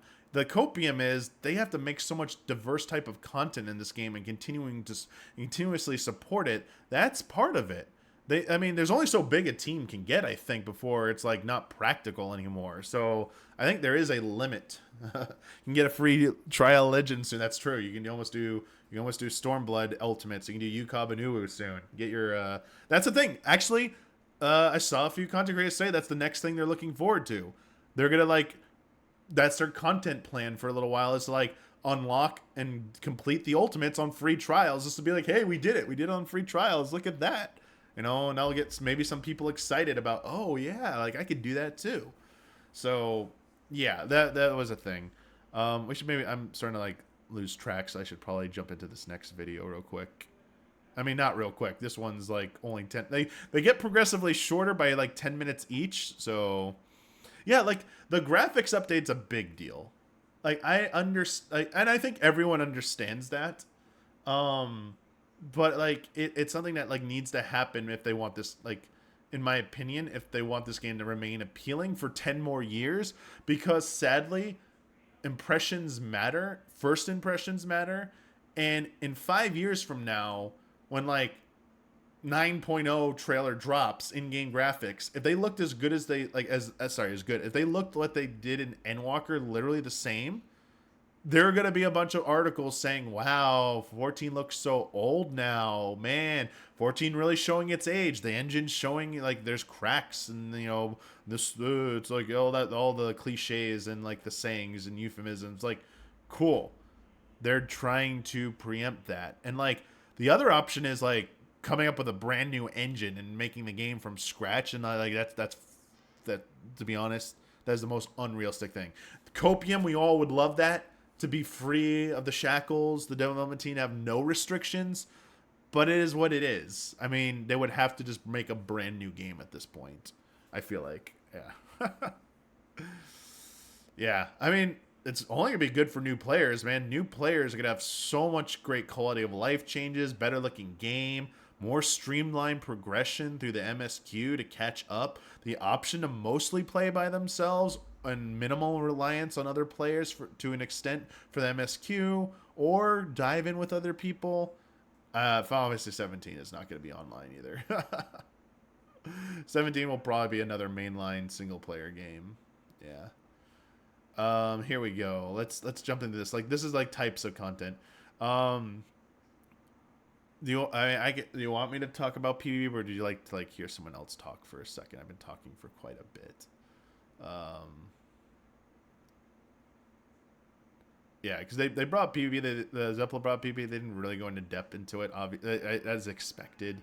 I mean, there obviously the reward system. The reward system needs to be completely overhauled. They just need more rewards. Like I'm kind of shocked that they've just not dropped a lot more stuff into like the Moogle. Like I think every month, like they should have more rewards available, updated every month, and I think they should rotate out stuff more frequently. I mean, the series thing is supposed to be doing that. We haven't actually seen a repeat yet, and they said it would. And I'm kind of getting worried how long we'll have to wait for a repeat in the series rewards. I'm like, why don't you drop those into the trophy crystal vendor at some point and like make them more expensive? Also, like maybe they have to have a cap for like programming reasons. I really think there shouldn't be as low of a cap on trophy crystals as there is right now. There should be like you should be able to get like 999,999 like gil. It should be like gil. Because then they can make long-term goal items available through the vendor for participation, but on the flip side, incentivize people for like ranked rewards. It's like a mount or minion was never going to be exclusive to like the top 100 players. That should never happen again. What should happen is it's mostly exclusive to them for a limited time. Just like when you clear something on content update, like an ultimate, and get that shiny weapon, and like in the first week, first month, whatever, it's like the sooner you get it, like the cooler it is, the more important it is for bragging rights. Woo! So like there's that window, like it's a game that moves on. Everything becomes obsolete at some point. I mean, to you personally, it might not, but for like all intents and purposes, the game moves on from like largely from content. It doesn't forget it, but like it's no longer the current relevant thing. It's now old content. And so if you're good at PvP, you get that mount or minion up front when it's cool. For everyone else, it's something you can keep working towards. It's not exclusive. It's just so out of reach initially that like you just have to spend more time getting to it. And eventually you'll earn enough trophy crystals where so like first play like example, like what I'm getting is like just give huge trophy crystal rewards for the ranked top 100 players in first place, so they're the ones who can afford buying that new mount or minion right away. Everyone else, it's going to take you a little bit longer to go get it. So like it keeps people playing, and it's like, oh, these are good rewards, I'm going to keep working toward it. It's like the relic appeal, the dangling carrot. Ooh, cool. And like you're going to get it at some point. And I think that's just like one way they could solve that. I have a whole other thing about ranked. I mean, this is if they want to keep things as is. If they want to keep things as is, like that's a suggestion I would like strongly make. I would strongly make that suggestion that please increase the amount of rewards. Please rethink the cap on trophy crystals and or wolf marks and consider increasing it so that people can work towards long-term goals for bigger rewards, while simultaneously being able to give large currency rewards to incentivize people to play like in ranked or whatever, if you're going to keep that system. I'm not a proponent of getting rid of anything, but I do think ranked needs to not be the primary competitive mode. Solo ranked, it should not be the primary competitive outlet for PvP in Final Fantasy XIV. That's something I feel very passionately about. I think the best competitive scene for Final Fantasy XIV PvP are light party tournaments, light party competitions. There's currently customs in game, but there's no like queue system, and there's like the game doesn't really facilitate it to the greatest. And I've saw some people complain about that, but like the community does run these events. Where Square Enix could possibly help out with this is coming up with a way to run like a league. Looking at like Capcom Pro Tour, that style. They don't have to run every tournament, but reach out to the community, work something out where you can have a series of light party tournaments throughout the year where teams get points, and at the end of year you have a championship, like a yearly CCRC. And Dream Copium would be you get the winners of those for a world championship at some point, like in person somehow.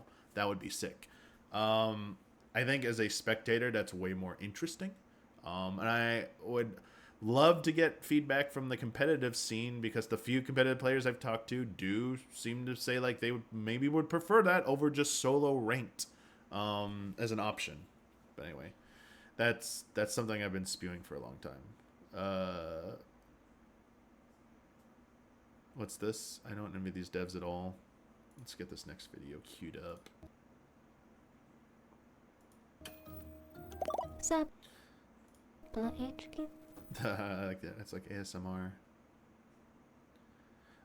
They probably will do Yoshi interviews for the media tour next year. assuming they have a mediator. I mean, that's still an assumption. It's not guaranteed. I'll be honest, they've not heard anything about a mediator. They haven't said anything about one. Like, not to my knowledge. Someone else might know, but I don't. Yeah, but again, like, these are the things, like, some of the stuff isn't, like, always, like, you have to understand, during an interview with Yoshi P, they're either about a specific topic, or you have a certain frame of reference you need to go on. And so sometimes asking the questions you want don't really fit into that. And so there's a challenge sometimes. Like, Media Tour is mostly about new stuff. You really should be focusing on the new stuff. Thankfully, we got the Xbox version officially announced and revealed, so I can stop asking that question, where's the Xbox version? I don't have to waste a question on that ever again. Funny enough, I did submit that question for the Fan Fest, and I was like, oh, it's not getting picked. As soon as Phil Spencer walked out on stage, it's like, bye-bye, that question. I don't have to waste that question now. That's good. But, like, in terms of, like, specifics, it's like stuff like what Zepla is talking about and other content creators, like, that can come up. I think that's pretty much fair game. Where I think the struggle is for some of the more niche topics, like PvP is really difficult to work in, because so many people want to hear about other stuff. It just has, like, a larger, like, audience, and so it's a little bit difficult to justify asking that, and using, like, all your questions on, like, say, like, PvP. It's like, you're, like, that might not go over so well with a lot of people, so you have to, like, consider that.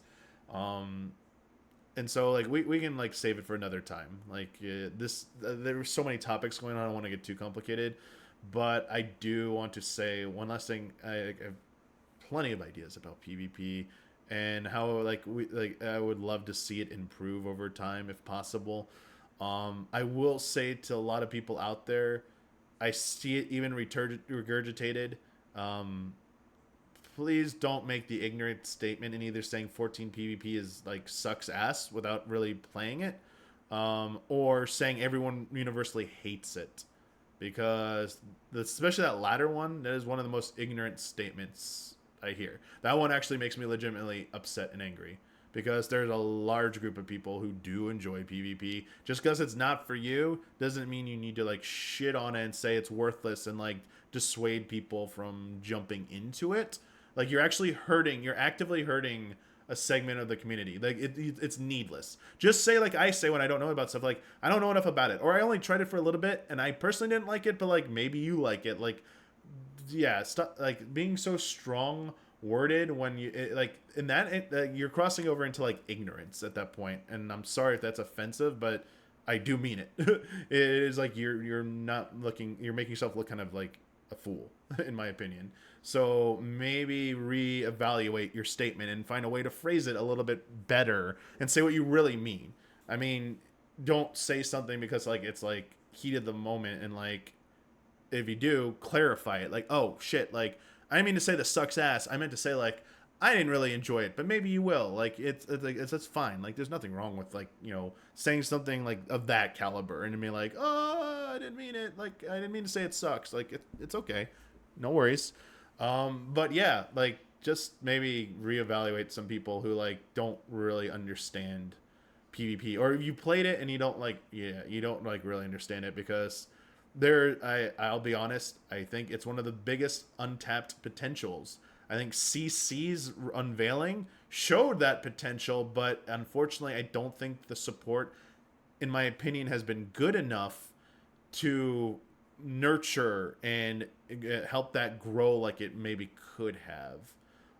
There's also, netcode is a very valid complaint about PvP. That's fine. If you want to be specific, like, yeah, we can get specific. Like, I have no problem with specific complaints and addressing, like, those. But yeah, I will say, yeah, and you don't have to PvP, but I Missile Mage, I have theories and ideas about how PvP actually could be for someone like you. I have something, but we're not going to get into it now. All right, let's see about this. This is about, like, the types of content in the game. Like, if there's not enough casual. Like, the words casual and midcore have been thrown out a lot lately. Also, please understand, these definitions are so subjective that if the person talking about them does not define them, you should stop the video and stop watching. Because how do you have a proper frame of reference if they don't define the term when it's so ambiguous? You have a loose understanding of casual. Casual means, oh, like easy or not hard or not like everyone can do it. Like, yeah, that's fine. But in the context of 14, what does that mean? What content is considered casual? You consider it casual, but do I consider it casual? Like, perspective matters. And like, who's to say something is casual and not casual? And like, midcore, like what the fudge is midcore? Define it for me. I mean, as long as they define it, you have a frame of reference so you can at least understand what they're saying and make criticisms and have a like discourse. If they don't define it, it's like flying blind. You can't be like, what? Like, and with no guidance. It's like, what? The John Travolta. What? Like, what? I can't even start. Like, what? No, I'm giving you this as a thing. Because I saw like that these terms are being thrown around a lot, not just for like, but not even, this isn't even just 14 specific, just in general. When broad terms are used, people need like pushback for people to define them, please, because a lot of people just assume it's understood, and then if you're not like-minded, then like you don't like you feel confused. What's going? Yeah, like this leads to like confusion and like misunderstanding. Hey Buns, today I want to talk about... Oh, she calls her audience Buns. That's what it was. That's cute. Severely neglected in Endwalker and genuinely left behind. And when we talk about sections of the player base, it's very difficult to make categorizations based on hard and fast rules. We have to talk in sort of more general terms when we talk about things like a casual player versus a mid-core player. Okay, yes, thank you. She's really this. Zepla's literally saying what I just said. Thank you. Debating the meanings of each one of Thank those. you. But I would say that in general, when you talk about someone who is a casual player, you mean someone who not only doesn't have a whole lot of time to play, but they also don't put in a whole lot of extra effort. Thank you for defining this. They really Thank play you. the game to I appreciate this so much. And just relax. They're not really looking for the most engaging experience, or like to get really involved. They're just, they're chilling in the game and, playing here and there irregularly. And the I don't want to say hardcore, but I guess harder content, that attracts a different type of player. A lot more effort, where you're expected to show up to raids regularly, do some research outside of this isn't NA, is it? That's EU. That's Twintonia. That's not NA. That's definitely not NA. NA doesn't use macros, right? Party Finder macros? What? NA? What? How to actually play the game properly. I would say that's a fair bit of effort, especially when you compare it to what is expected of a casual player. Some NA Party Finders do use it. The game has. Now, in the middle, you would expect there to be content for someone who doesn't want to fall asleep in normal story stuff, and they find that boring and dull. They want to be a little bit more titillated than that. Oh my God, please. In an alliance, right? Why? But you know what you're doing. They don't want. You know what you're doing. Commitment of harder content, harder raid content like Savage and even some extremes. So where does that leave this middle group? In the past, we had Baja and we've had Eureka, but you really can't talk about Baja or Eureka without mentioning the relics. And in the past, in my previous video, I mentioned that the relic, it was peak casual content, like a thing that you're meant to slowly work on over the course of an expansion, and it shows that you put in a lot of time and dedication and effort. And I used to really think that was casual content. That was what I thought. I thought, well, if it's not raiding, it's casual content. I mean, again. And I think that it's actually Final Fantasy XIV that programmed me to think that way. Because after I made a tweet to try to find definitions out and their going on with the casual content. evolving meanings. Struggle so much to have fun and feel engaged and invested, not doing raid content, not doing hard content in the long period of time where I really tried. to do that. And I found the dungeons to be quite snooze, and the normal like variants are just so easy. Like, for me, if it's too easy. Yeah, I mean the variants are like joke, but like I think they're meant like they're to me they're story content. They're supposed to. I don't expect them to be harder. And normal dungeon like to me the worst content in the game for me personally like those snooze fest are like normal dungeons. They're like fun the first time. They're like the theme park ride. You go on it. Ooh, the more you go on it, the less it's like, oh, like this is boring. I avoid redoing dungeons like the plague. It is my least favorite thing to do is repeat dungeons. Yeah, I just kind of lose interest. So I was like, well, maybe it's just a problem with the So that's the thing. Okay, I didn't want to get into it because I'm sorry, I'm interrupting her again. What to you is casual might not be casual to someone else. So Zepla stating initially she thought relics were casual content before, and then maybe her definition evolved over time and maybe she doesn't think they're as casual anymore.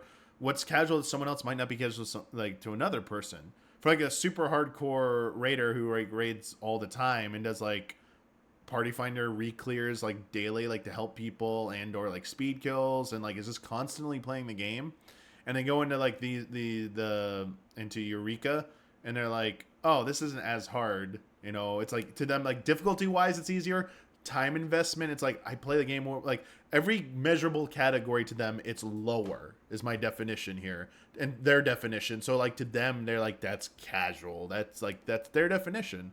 But also to someone else like Eureka, I die a level down, holy shit that's hard. Oh, what this I hit buttons and things die in PvE, but now in here I hit buttons and they wreck me. What? Like it's just different experiences. So I think, yeah, I don't know if I personally would classify either Eureka or Bowser as casual content.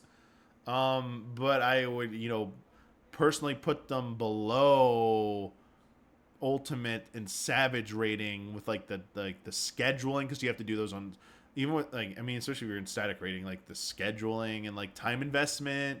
I guess they get close to time investment. Here's the thing, it gets debatable here. Yeah, and I don't know if I call it mid-core is is everything just like casual, hardcore, and then mid-core, and like is the broadest spectrum this mid-core, or is like casual and then like I like this is like getting into like genre category debates. It's like we just need better language to describe. I understand why it exists in just like casual conversation. I'm using the word casual. Like in like layman's terms, people when you say casual, you mostly get your point across.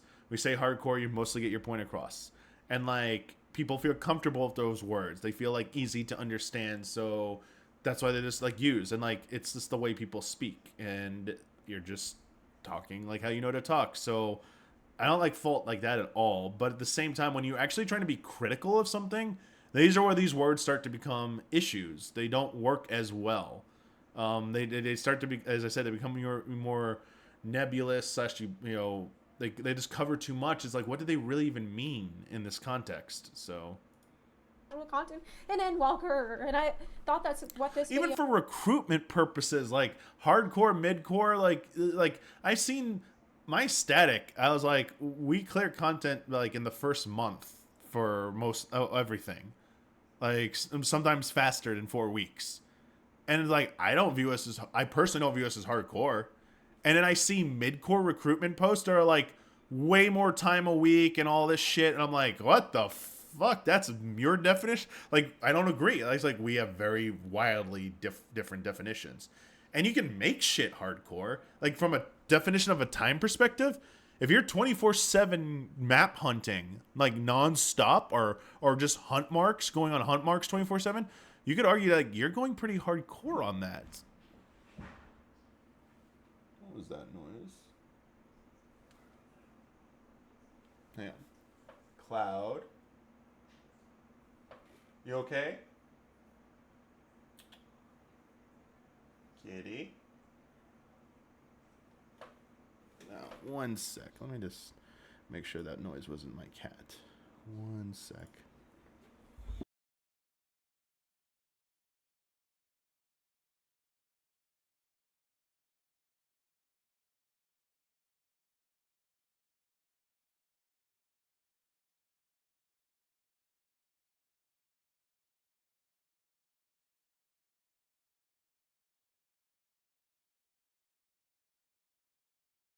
Wait, it was not my cat. And it was another room. It was not me. Anyway, we don't want to get too much in this, but the point is, like, the definition means different things for everyone, and in the context of where you're using it. Nothing wrong with my... Are these not noise canceling now? Something feels weird. Yeah, it was actually going to be about. So I made this tweet. I mean, I'm not saying I'm great at it. I'm saying I'm like, oh, I'm the expert at like these definitions. Thank you. I keep forgetting. So too long didn't read. I'm using OBS instead of XSplit now. None of my hotkeys are programmed. I forgot to program them. I hit my camera off key, which I did program. Sorry, some of them are programmed. I hit my camera off hotkey, but it doesn't. It's not. I didn't set it to whatever. It doesn't toggle it on and off or whatever. And like, it's not using my Stream Deck. Ugh. Yeah, I'm not using my normal software, and I have not like done my due diligence there. My apologies. But yeah, I'm not also like an expert in all this either. I mean, I might have maybe a little bit more experience because of my profession, but I'm like, yeah, I struggle with this too. And like sometimes like, damn, I don't even know how like really to like like define some stuff. It's like I said, genre categories. It's frustrating as hell. It's like, oh yeah, what do we categorize this damn game as? Like, it's just like, should we even be doing that? Yeah. Hey, FXV casual gamers, like, what do you feel about the Endwalker content this time around? What is your thoughts on everything? Like, what kind of content have you done? Have you done relics and so on?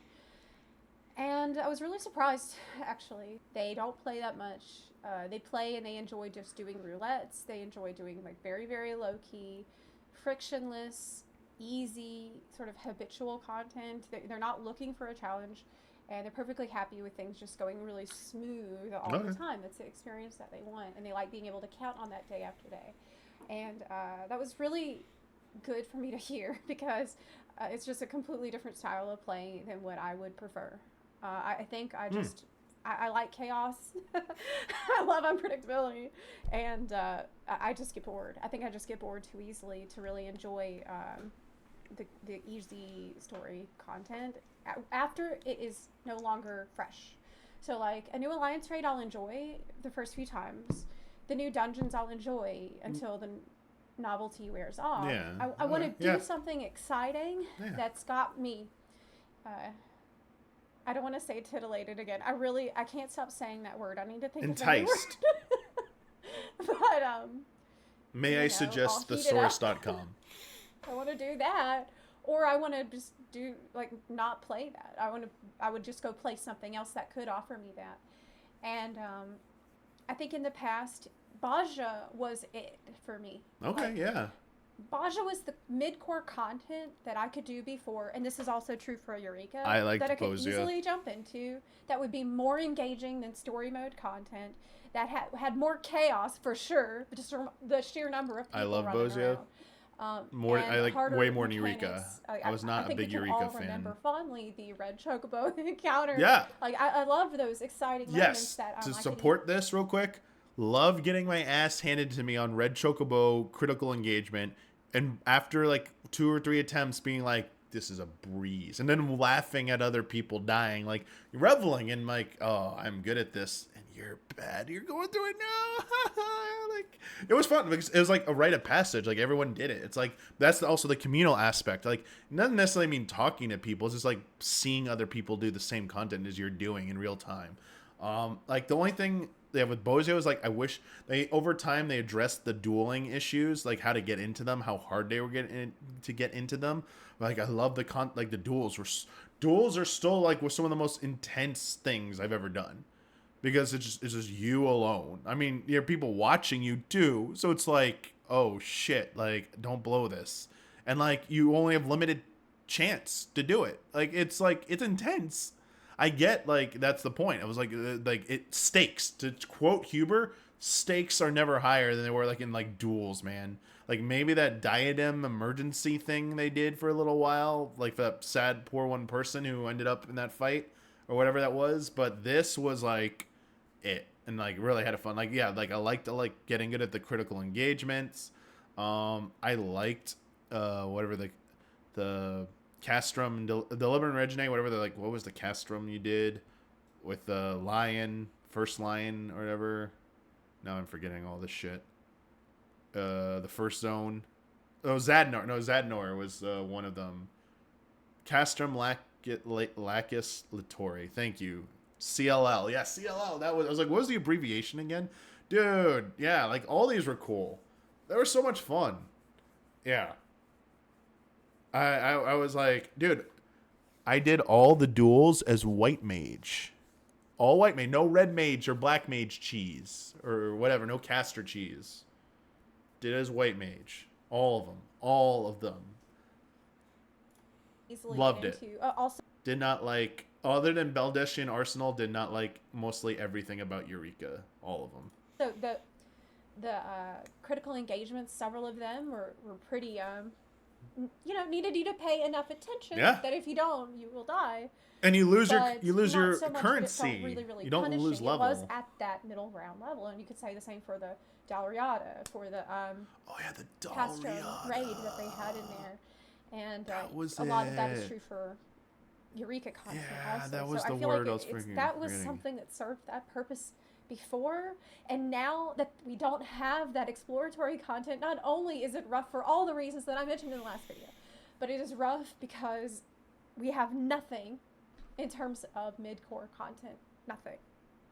And that is what I'm realizing that I've been missing this whole time. If I talk to one of my Savage Raider or Ultimate Raider friends and I say, hey, what's the mid-core content?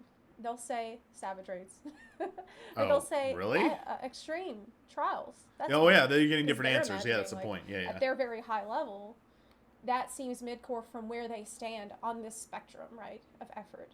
But if you ask a newer player or a casual player, hey, what do you think is mid-core content? They definitely wouldn't say Extreme Trial, because to them, that is like light years away from what they're capable of, or what they imagine themselves to be capable of. And this is really upsetting to me. It's actually worrying me, because when I listen to casual players, I listen to a lot of them and I ask them, why do you consider yourself casual? Like, do you avoid certain kinds of content?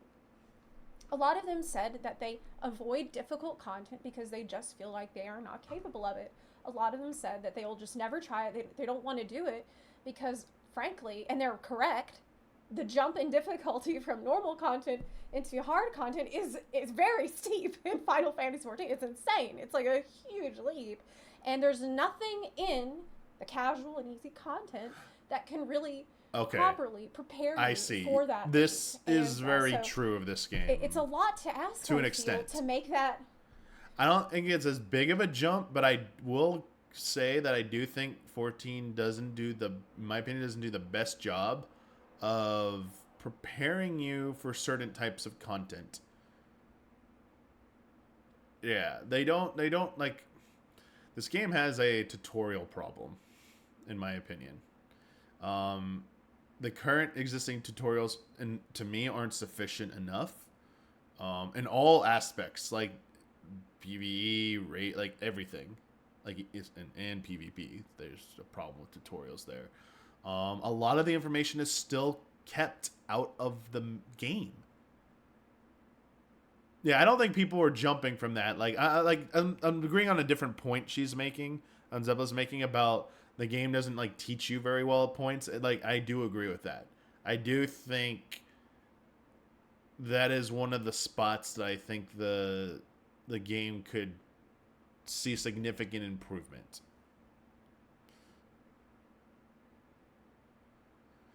I mean, you don't want to provide over guidance. I get it. Just like when a new player comes to you, one of my personal rules for new players, I don't say shit to new players unless they ask me. But I will tell them now. I'll be like, I will not tell you anything other than when you ask me a question. And I will make suggestions about I would say maybe you should go check out some videos about like UI and hotbars just before you jump in. But anything else, like even rotations, I'm like, you can come ask me and I'll point you in the right direction. And like that's it. Like, especially to a new player, don't overwhelm them with the rotation right away. Let them play the game. Let them discover stuff. Let them have that experience and then come with questions. But at the same time, I do think it's going to happen no matter what. I'm confident they're going to come ask questions because, A, it is a complicated game. There's a lot to it, but 2B, 2B, the game does not, in my opinion, doesn't do a great job of explaining things to you and withholds crucial information that is only available when you go to websites outside of the game to get that information. The jump from easy mode dungeons into, okay, well, you want to do this other thing, well, now you need to watch a guide, you need to learn your rotation, you need to learn an opener, you need to learn some basic stuff. Here's a whole PowerPoint presentation. It can be really overwhelming for someone who just has never seen any of that stuff before. And I know that's hard for a lot of my fellow raiders to see from our perspective. Yes, because from your perspective, if you've done a lot of Savage, you've done a lot of Ultimates, for you, extreme is like a joke. That's like what 2 or 3 mechanics. This is again perspective. It's just so hard, it's true. A lot of times for people. us to imagine what other people's experience playing the game is, and this is why the mid-core content is so essential to have in the game, because it is that bridge, that essential bridge between story mode and Savage Race. Now, let me give you a really good example. Okay, yeah. Eureka. Eureka was a place for that bridge to be. I'm going to mention Valdesian Arsenal once again. Okay. Because BA. I met people there who were typically very casual before that, didn't raid. But because BA was a piece of content that put all kinds of different people together, similar to what Baja did, it allowed people who are normally hardcore or more serious, to talk with people who are more, usually like way more laid back, and we can learn from each other and encourage each other. Well, this is true because it's so large scale. It's large scale. I remember, like, you are it's a higher chance of like different varieties of players being exposed to each other and having that exchange of communication, ideas, or like information. So like you can have someone who's like way more experienced and like done way more harder content to see a newer, like a player who's like not as used to this, like potentially like show them the ropes or give like it's like the learn by example / giving information. Obviously, I know there's a stigma associated with don't say anything to anyone in this game because any kind of advice is construed as harassment and you'll get reported, which is, you can get reported for anything. It being acted on is the real thing, and you're not getting reported for bringing up advice. How you phrase it might matter. Obviously, again, phrasing and wording. Present everything as a suggestion. Usually maybe end with a question mark.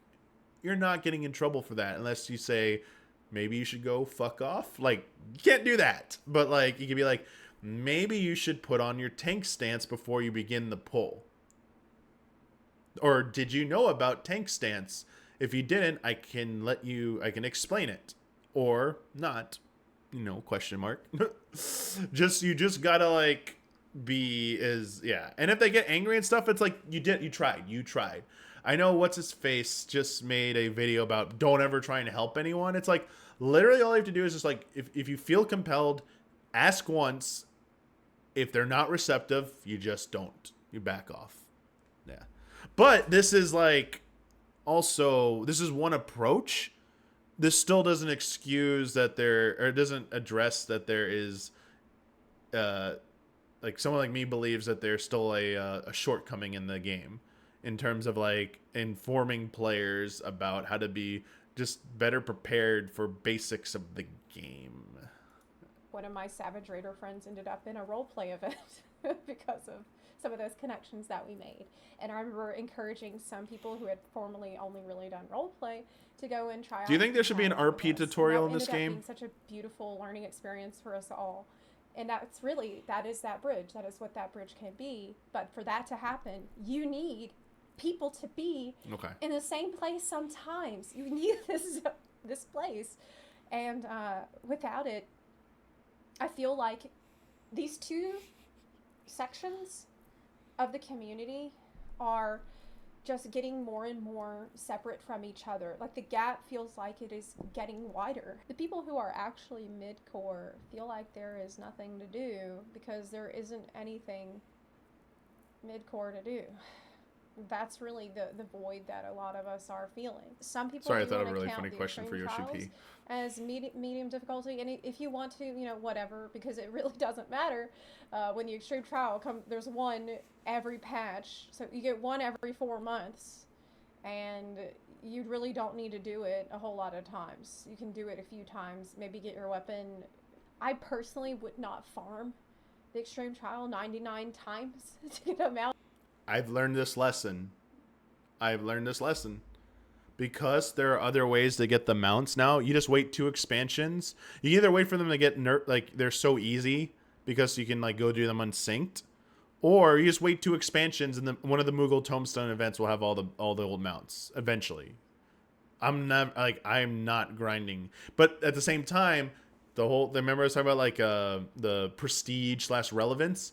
If you want that shiny mount right away for bragging or to be in the cool zone, whatever, you got to do that. Like, that's something for you to do. So it's a choice. Like, do you want to do this and put in that effort, or do you just like care about collectability? Like, I just want to have it. I don't need it right away. So Especially not when it is on patch. I will just wait a year or 2 years there you go. to farm that. I love this. Yes. So even if the extreme trial was the mid-core content, well, whoop-de-doo. Okay, we got one piece of content for mid-core every 4 months, and you can do it a few times. Does that justify the sub fee over all those months? I wouldn't say so. Okay, I think it's kind of silly and crazy to act like that would be anywhere near sufficient. I just feel like that middle ground content is so important that it can be challenging for a new player. Don't get me started on Unreal content. While also some of the biggest letdown somewhat interesting to me for a veteran player to do. And so obviously, whenever they announce the criteria, it's so big of a letdown. I haven't even stepped into Zervin. I don't even care. Thornton, I will step into because to me it's Titan, Shinryu, Thornton, the 3 pinnacles of a trial design for me. So I know we already had an ultimate with Thornton. It's like, whatever. This is different. It is different enough. I'm doing that. I'm in for that. But like, I don't think I'm going to do like a weekly thing. I just want to clear it. Like, I don't even want to watch any more videos on it. Like, I just want to remember it from memory, do it with my friends, static, and like get through it and be like, yeah, that was fun. I remember this, and move on. But there's so, like, other than like Shiva and like a little bit of Titan, they've all been like a joke. Like, they're not nearly as difficult as they were on content. Like, they needed to be, in my opinion, they needed to be tuned a little bit more difficult. But I also get not a lot of people even do them, so yeah. Criterion Dungeon. We were all pretty happy, hoping that would be it. Like, we heard, okay, there's gonna be a variant version. Comes down to the fact that it costs 60 USD to sub for 4 months. Variant's gonna be casual. I mean, yeah, I like how she defined, like, is it worth subbing for? Like, she's giving some, like, she's qualifying this, that is one EX a patch enough to keep subbing, and like, that's subjective. But she's saying for her that is not, and she backed it up by saying she doesn't even grind them anymore for like the mounts for the tokens if she doesn't get the like drop and win the drop. It's like that used to be, that's one of the incentives to keep doing them, but now that she will just wait for them, like that's not something she's gonna like. I'm the same way. Like if it was like the EX trial alone is not strong enough. Like, I mean, it's obvious for a lot of people, but like there needs to be, I would like more content in the vein of an EX trial. Obviously, I wouldn't say no to it. But I mean, yeah, I think she's about to like talk about like what she would like added to keep this up, like when what people are looking for. She's just like, yeah, she was saying who is looking for it, why, and then like she was explaining like an example. She's giving her examples here, and I think she's about to like say like what could take that place. Criterion Normal is going to be mid, and Criterion Savage is going to be the hard one. But in classic Square Enix fashion, we instead have 2 extremes. We had variant, which is super, super easy. You can do it in a few hours. And we have the other 2, which is savage level difficulty, and you need a group that's dedicated to go back. Is the normal Criterion actually, I haven't even done Criterion once. Is that actually savage level difficulty? Like it's like as hard as a 4th floor? Not the Savage, Criterion Savage, just Criterion. The mechanics are savage level? Then is Savage Ultimate Devil?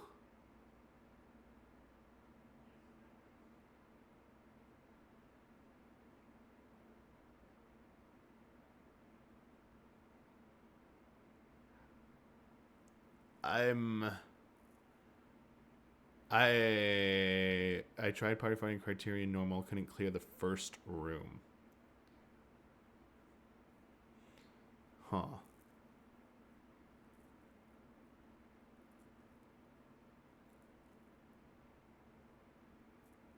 Criterion Savage is the exact piece of... Oh, so there isn't much variance. Oh, mechanically, they don't do different mechanics. Oh, okay. I actually didn't know that. I thought there were 3 sets of mechanics for the bosses. There's normal or variant, Criterion, and Savage.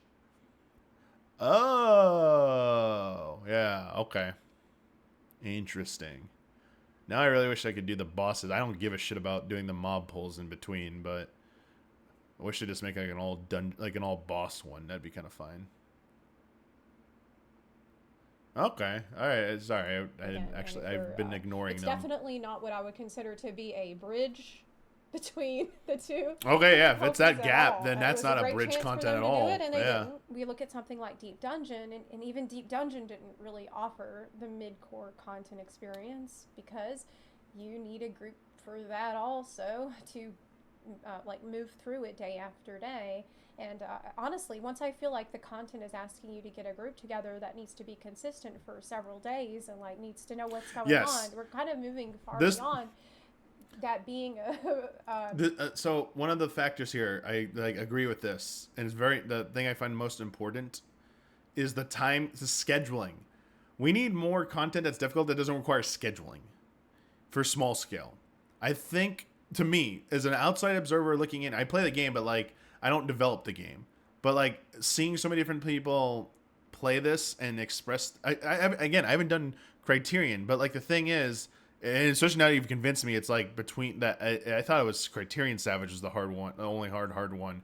But like yeah, if it's like as hard as like a 3rd floor or something, or between 3rd and 4th floor of a Savage tier, then that's gonna require scheduling and shit too. Like that's too much.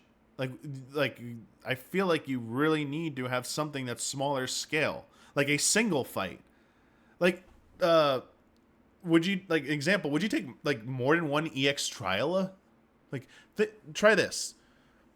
7.1, we get our first extreme trial. Okay, or sorry, our new extreme, the 3rd one. We're getting 2 in 7.0. But let's start 7.1, the new first patch cycle. All right, 7.1. 7.1. The first new EX3 drops at 7.1. What if at 7.5 a second one drops? And so every 2 months throughout the expansion, you are getting a new EX trial. Like increase the amount of EX trials. Like for satisfying that time of content, I would take that over variant Criterion from what you've described it. I would also take the bosses out of Criterion. Like, you don't give me the dungeon part, just give me the fight and add those in at the 0.5s. Like, make, like, I don't know, like find a way to make those boss fights. Yeah, just something like where it's like I get part of the challenge is getting through the dungeon like start to finish, but I feel like that to me is better served by large scale content. I'm more willing to be invested time-wise in a large-scale thing than a small-scale thing because it's easier to cover for people. Like, I mean, I understand, like, it's hard to find, like, 48 people. But every time we're doing, like, BA or DRS prog days, there'd always be, like, 1 or 2 people who can make it. But, like, there's so many people want to do it that you'd find subs. So it was never really that big of a problem. So like, whereas you have 4 people, you miss one. It's like, hey, anyone else want to do this? It's like, nah, because not many people are doing it because it requires fewer people. I don't know. Like, maybe I'm off on this. The more I'm thinking about it, maybe I'm like overlooking something here, pretty obvious. But I don't know. I feel like I feel maybe just I guess the point really is actually maybe just avoiding like having less content that requires you to schedule out your life, I guess, is really the answer. And more content that's difficult that can somehow be done on your own time, which is why I was saying earlier one-on-one duels seem like a very good thing because you can just do that on your own dime basically. Like just do your own runs, do your own practice, and like you get your clear on your own whenever you want, and like make those more frequent. Like I was envisioning like you get like two or three duels a patch, and like they don't drop all of them right away. Like drop the first one, then like a month later drop the second one, so on like that. And Party Finder was very easy to pick up groups for Criterion's. Yeah, I just feel bad now that I haven't like done those, but like I don't want it. I just don't really. I'm not really drawn to basic dungeons with hard mobs. I kind of like the BA style of like there's a trick to it. There's like a gimmick, like the slimes. I mean, people didn't really love the slimes, but like the opening of BA, like it was intense. It's like wait, there's so much going on here. It's like fun learning that dance. There's still like everything was still a dance. All the mobs are still like kind of like a dance. It wasn't just like safely pull them and then they'd hit really hard at like one wrong heal or mitigation you're gonna die. Like I'm not so much intrigued by that. I already get my satisfaction from that type of stuff from Savage and Ultimate already. I'm more intrigued by like mechanic complexity or something like that.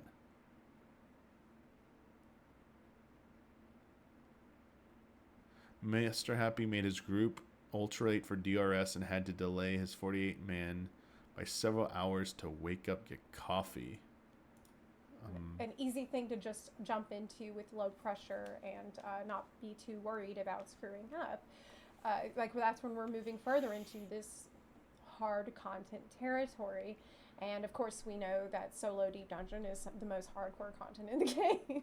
It's very, very difficult. So a lot of people have just thrown up their hands and said, well, look, I do not have any desire to get a group together and do the same content day after day and try to have to memorize exactly what to do right and have so much pressure if things go wrong. I'm reminded of this post on the forums by a new player who had wrote, is there no medium difficulty content or am I just too stupid?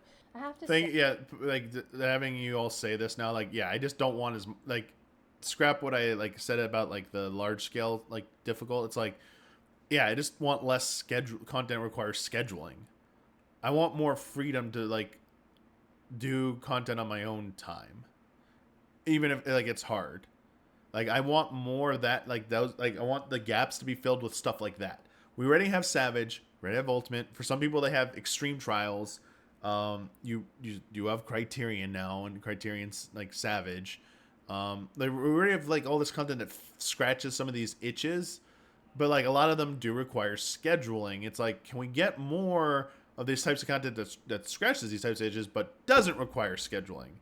And so, to clarify, for me, that would be one-on-one difficult content because you don't need someone else. You can do it on your own, but it's very challenging.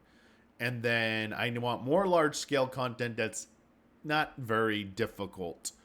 But like it has like variance to it. Like, so I am talking about like Bozia style content, where it is just drop in and out. To me, Bozia was drop in, drop out because everything's just constantly going. Even like the pops, like the dungeon pops and stuff. That's why I liked it more than BA. Like BA was unique in how you had to spawn that. I won't deny that was like one of a kind for experience for me at the time, but I don't want that again. I want like this, like it just keeps popping. Like, you know, if you stay in there long enough, it's gonna pop. Like, yeah, I'd rather have that. I mean, the 24 persons weren't always snooze level difficult. Evilly stuff on patch was not necessarily snooze level. They just went away from that because people complained it was not snooze level, right? Right? Oh yeah, Dun Skaith. Even before that, in Heaven's Ward. Yeah, you're right. Dun Skaith. Oh, sorry, in Stormblood. Heaven's Ward and Ozma. OG Ozma. Oh man, Yeah, the last one done scathed, man, was Wreckfest. Yeah, the beginning airship. Oh yeah. I don't think the near ones were terribly difficult. They had the first time gimmick, and it was like, oh okay, I get it. At least to me. Um, Maybe they were hard. I think the near ones were a little bit more challenging than. Uh, they had some challenging, yeah. They had some challenging parts, I think, but not on the whole. As like to me, didn't leave the impression that like the Evilly stuff did. Yeah. Day, I'm overwhelmed. You felt like you had an advantage playing near. There you go. Well, for the hacking part, I did with the color, like the little ship thing, the pizza slice thing. I was like, oh, I played near. I know this part. This is easy. And if people were dying, I'm like, oh, okay. I guess I know this part. The spike you get when you go from normal content to extremes and savages. It's like normal Endwalker content is a 20, extremes are 85, and savage is straight up 95 to 100. Where is the middle ground?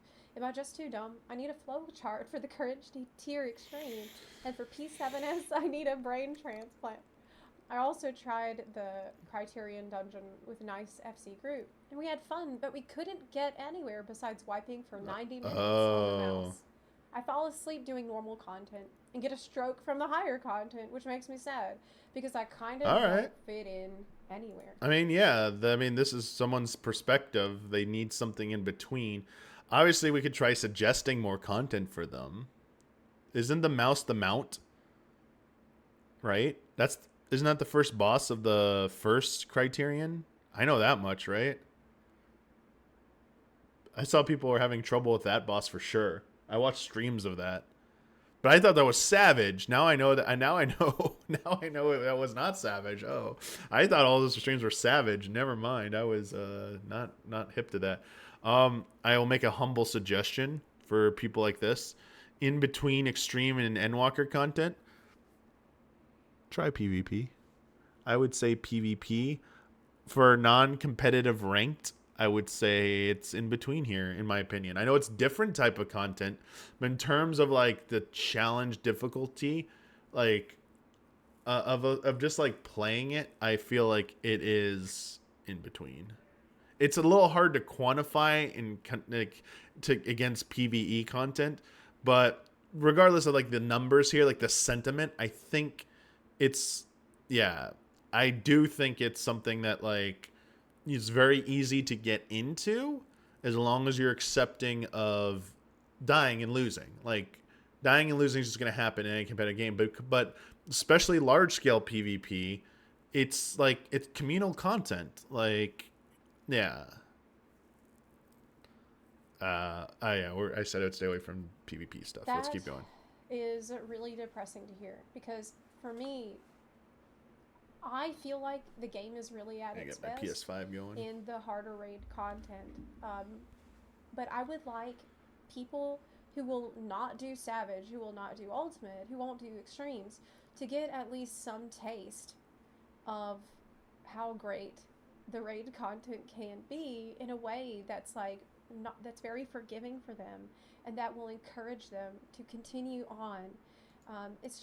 It's rough when someone asks me, well, how can I go from normal to extreme or savage content? And the thing that I usually say is, well, try to unsync the old trials and then slowly work your way up chronologically through all of the old trials slowly until you feel like you're comfortable. And that is such a jank way to try to like create mid-core content, create that gradual difficulty increase. I guess, yeah, saying older content is the mid-core content. That's the most creative solution that I can think of, and it's really silly that that's the kind of length that someone has to go to. Like, that should be natural. It's not something that someone is just going to automatically know to do when they're a new player. It makes me really concerned.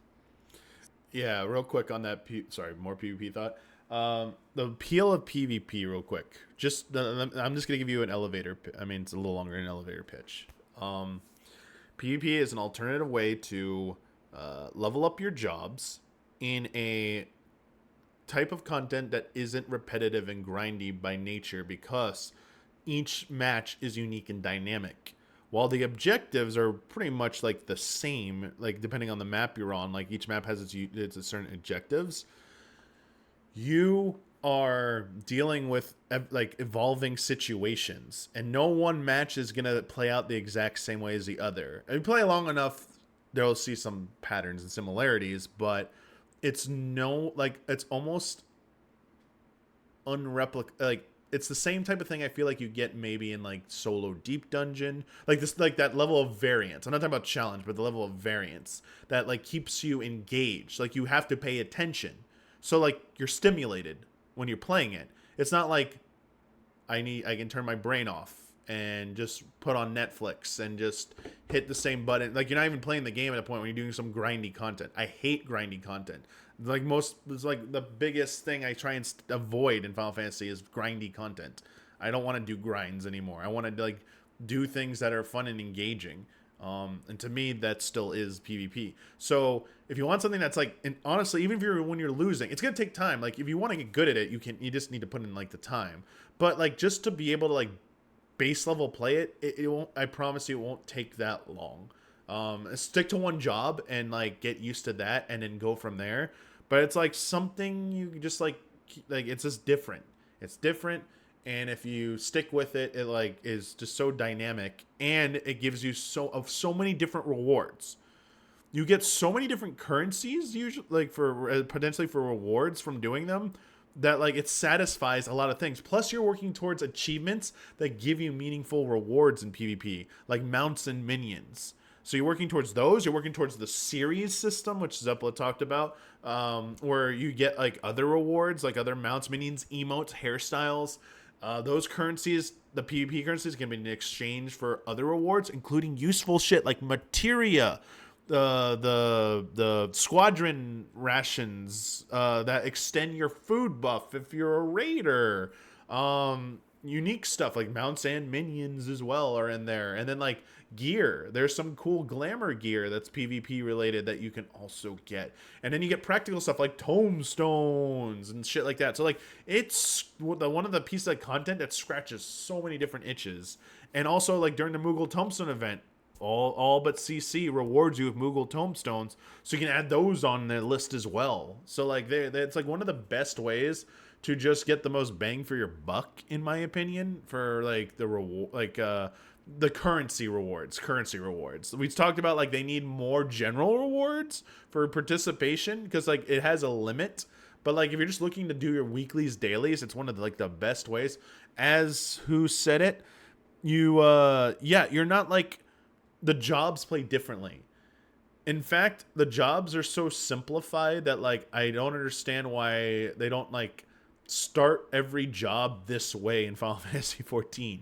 Like give you like this amount of skills from the get-go, get used to like a basic skill set. Like it's like doesn't even fill up one hotbar. I feel like at least on controller it doesn't. You have like shared stuff, but like your unique stuff is like 8 or less buttons, honestly. And then your like sprints and your healing and stuff like that, it's on like the other side. So like it's very simple to execute, and there is a lot of like skill ceiling, obviously, to get good at it and actually utilize it well. But like it's very simple to switch jobs. I can play every single job in PvP. I've forgotten how to play every job in PvE except for White Mage and Scholar at this point, because I don't play PvE content as much anymore. So it's like, oh god, how do I like these jobs scare me. Like PvE jobs, I'm like, what the hell is this? You like talk about perspective? It's like, to me, PvE jobs are like, this shit's hardcore. Why isn't everything like PvP? PvP jobs, like, because what that allows you to do, because of the dynamic nature of PvP, you focus not on your rotation. You focus on dealing with shit in front of you. So, like, in theory, you could have the most fucking complex mechanics of all time, because this skill set, like, you're like, oh, it's like, we have to deal with this dance. Also, uptime. Like, you're dealing with moving targets. So many people complain they're tired of these torso bosses or stationary bosses. It's like, PvP is about uptime and like also positioning and like situational work. Like it's a lot of this stuff. I have my PlayStation 5 on. I'm getting ready to download it. Yeah. And like it's so easy to change between jobs. In mid-match, you can go and change jobs. So you don't like something, you can change out real quick. And because they're so simple, it's easy to like try them out. Obviously, you can try them out of combat as well, at a training dummy. But like, also honestly, for all the people who are complaining about like the homogenization of the jobs in Final Fantasy XIV, PvP is the one area that it's going the complete opposite direction. They are so unique feeling. Every job in PvP is unique feeling. They all have their trademarks and signatures. They actually feel more like the jobs than they do in PvE, in my opinion, for the most part. So like, you're missing out, in my opinion, on so much by like not engaging in PvP. And then like, this isn't even like, the quality is subjective. I understand the quality is subjective. So like, I'm not arguing from a quality. I'm just spewing facts right now about how it works and what it like offers. So like, that's the long elevator pitch. That was like the going up the Empire State, or whatever the tallest building in the U.S. is. I don't even know what's more. Like, Empire State Building is pretty tall. Going up the Empire State Building elevator pitch. There you go. Yeah, and it like offers variants. So like, I wish PvE jobs went back in that direction. Dude, you have a unique limit break in PvP. You got your own signature limit break. It's pretty insane. Anyway, that's the bitch. Sad and worried to imagine all of the players that we have lost who got discouraged with the fact that if they felt like there was really no path for them from normal story content into harder content. Hang on one sec. And they just... I'm just going to plug in my PS5's cable. I forgot to plug that in. One sec.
Okay. Cat wanted food as well. No signal. What the shoot? Hang on. What's going on? Why no work? Oh. Oh, no system's on. Weird. Didn't want to keep doing the content they felt that they had already grown out of and gotten tired of, so they just go away. I see really only two paths before me. The path towards just doing the content turbo casually and caring less and just like taking it for what it is. But for me, honestly, as a content creator, that's extremely difficult for me to do, even if I wanted to do that, which I just don't. It's just like it doesn't match what I get out of the game, what I enjoy out of the game. I think I just don't have the personality type for that. So it's either that, which is not an option, quit the game, which is not an option, or go hard. or back on the hard road. Or there's another path though, old content. Eureka. So I've already got back into a Eureka Discord. Yeah, this is like we were memeing that old content midcore, but actually, it seems there are Discord communities for a lot of like the content still, like Blue Mage, Eureka, Bosia. So if you think something like is outdated, maybe try Googling for like Reddit or Discord or a Reddit thing for it, and get into those because they're still definitely active. So it's almost never too late to get into some stuff for 14. It's like the Eureka Discords are popping off right now. Yeah. Baja seems fairly populated again. So at least we still have that. We can just go back to the old content. I might solo Deep Dungeon. Like, I feel like I just have to decide. I said that too. I haven't done it yet. I might go and like, do solo. If I can't quit and I don't want to be casual, well, then as a mid-core player, you know, you gotta make a choice then, don't you? And you just need to try harder, to go harder. And I guess that's just the path I'm gonna turn on my to camera go for a back second. on. I need to move something. It's frustrating that it feels like Sorry. I'm forced into that choice, and there's not that's fair. like a middle way. But that is the state of Endwalker right now. So I guess I don't really have a great solution for you here besides experimenting with the older content, but it's something that I feel like needs to be discussed because many players who are less determined than me to keep playing the game because they just love the game so much will quit. They just won't come back. And by the way, players like me, this is what they mean when they say, I can't find anything I want to do. Okay, yeah, isn't that's fair.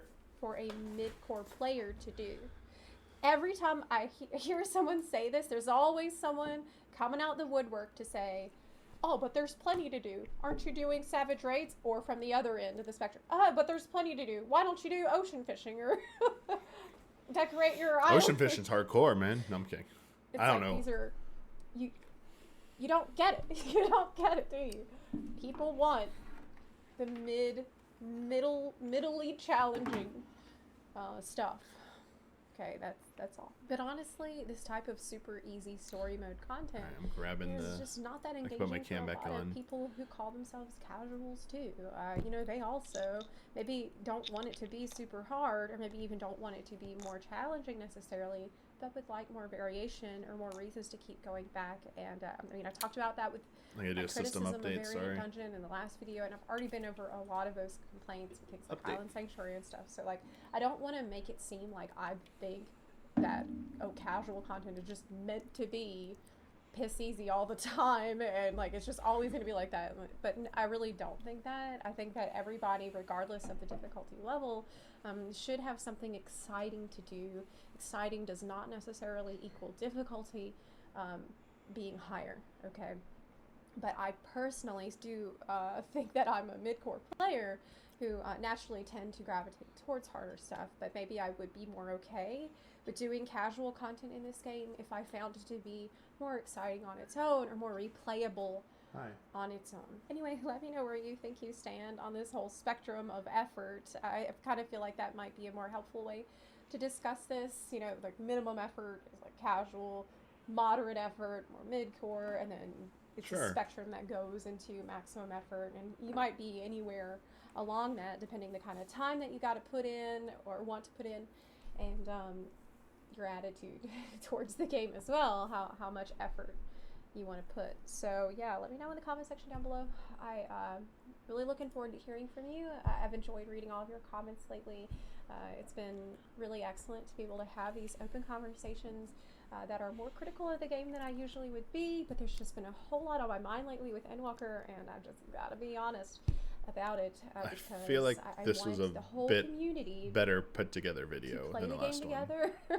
At least have some things that we can all do together, mingle with different types of players, get to know each other's play styles better, and I think this is healthy for everybody. It really goes both ways. If you like this video, please consider supporting the channel on Patreon or on Twitch. You can also support the channel for free by clicking Hey, look, someone else doing a button and by Patreon sharing pitch. this video with your fellow Warriors of Light. Thank you so much for watching, and I'll see you next time. Bye. Yeah, that was, yeah. I don't know if they've ever done it, but have the developers ever given a, like, not quite a roadmap, but like a intended trajectory for content in terms of like scaling up difficulty, like what they intended it for?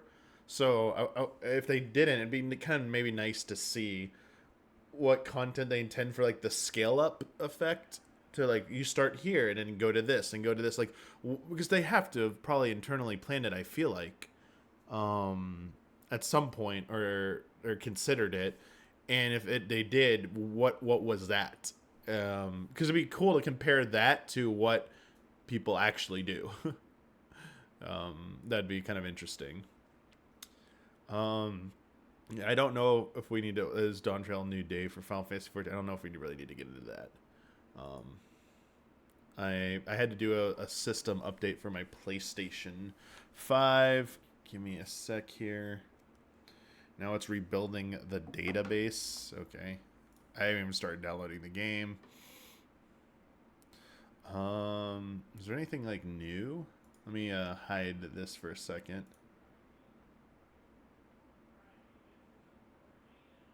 I wonder, yeah, now that I think about it,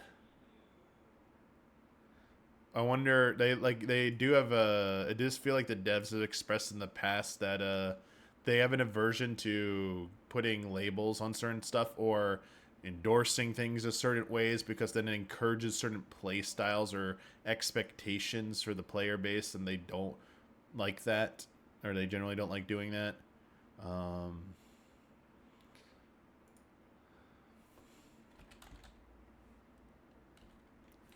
What did any new? Oh yeah, we didn't even go over the interviews, did we? Holy shit. Hang on. Oh, what happened here? I want to read this. This is a summary of the Dengeki and the Famitsu. There's more stuff planned for the gap between 6.55 and 7.0 than they covered at NA FanFest. They'll talk more about it. Okay, yeah. Zeros as a character is planned for the start of Endwalker, but it was left as a patch-only thing. One of the first main characters developed through patch content. Different writers write different path scenarios through, so they need some oversight from Oda.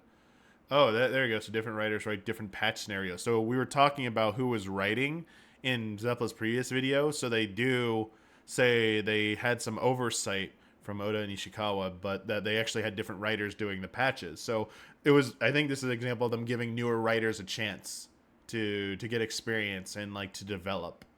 So we were talking about that. Will be more of a physical fight. So they just mean, oh, straightforward.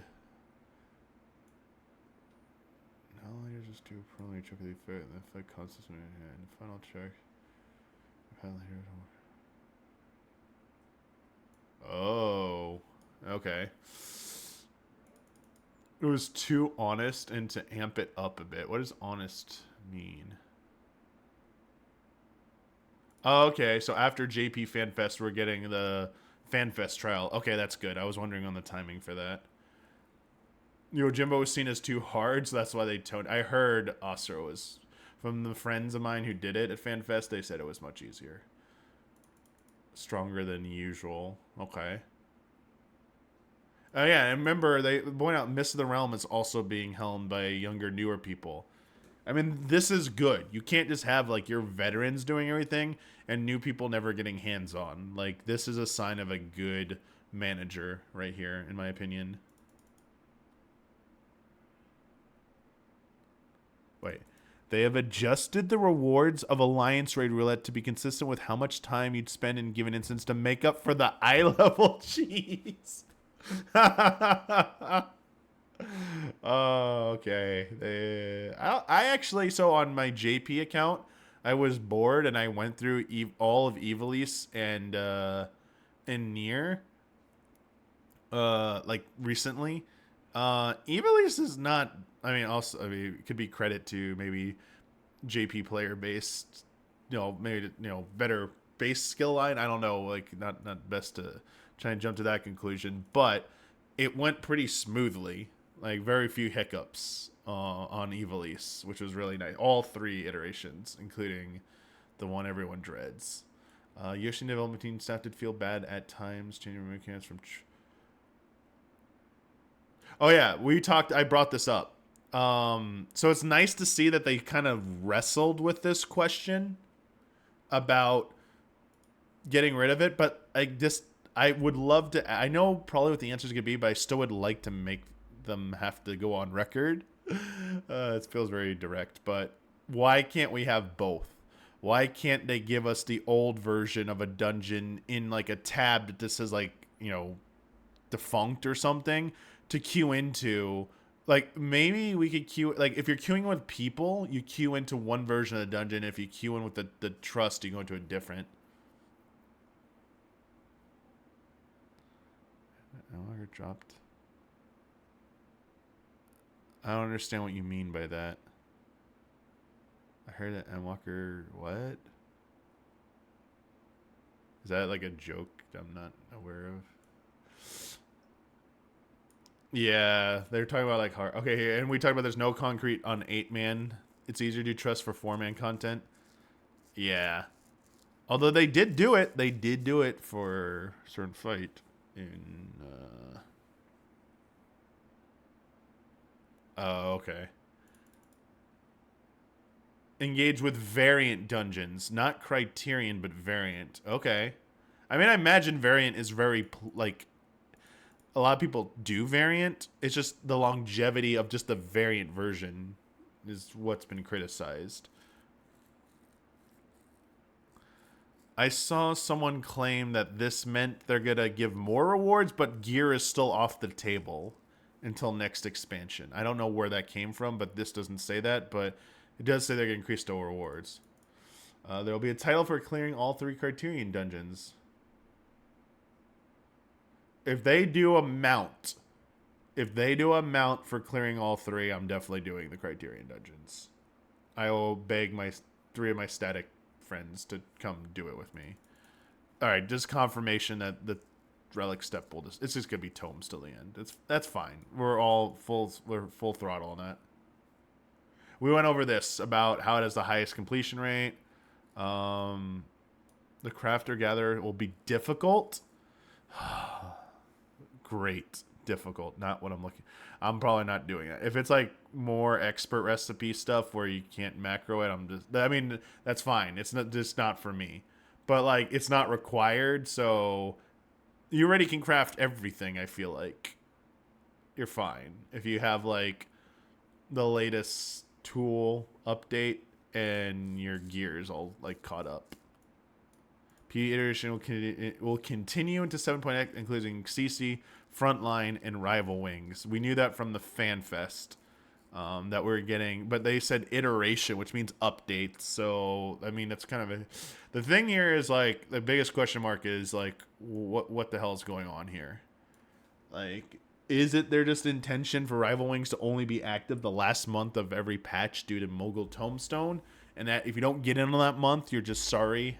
You're shit out of luck. Sorry, out of luck, I guess.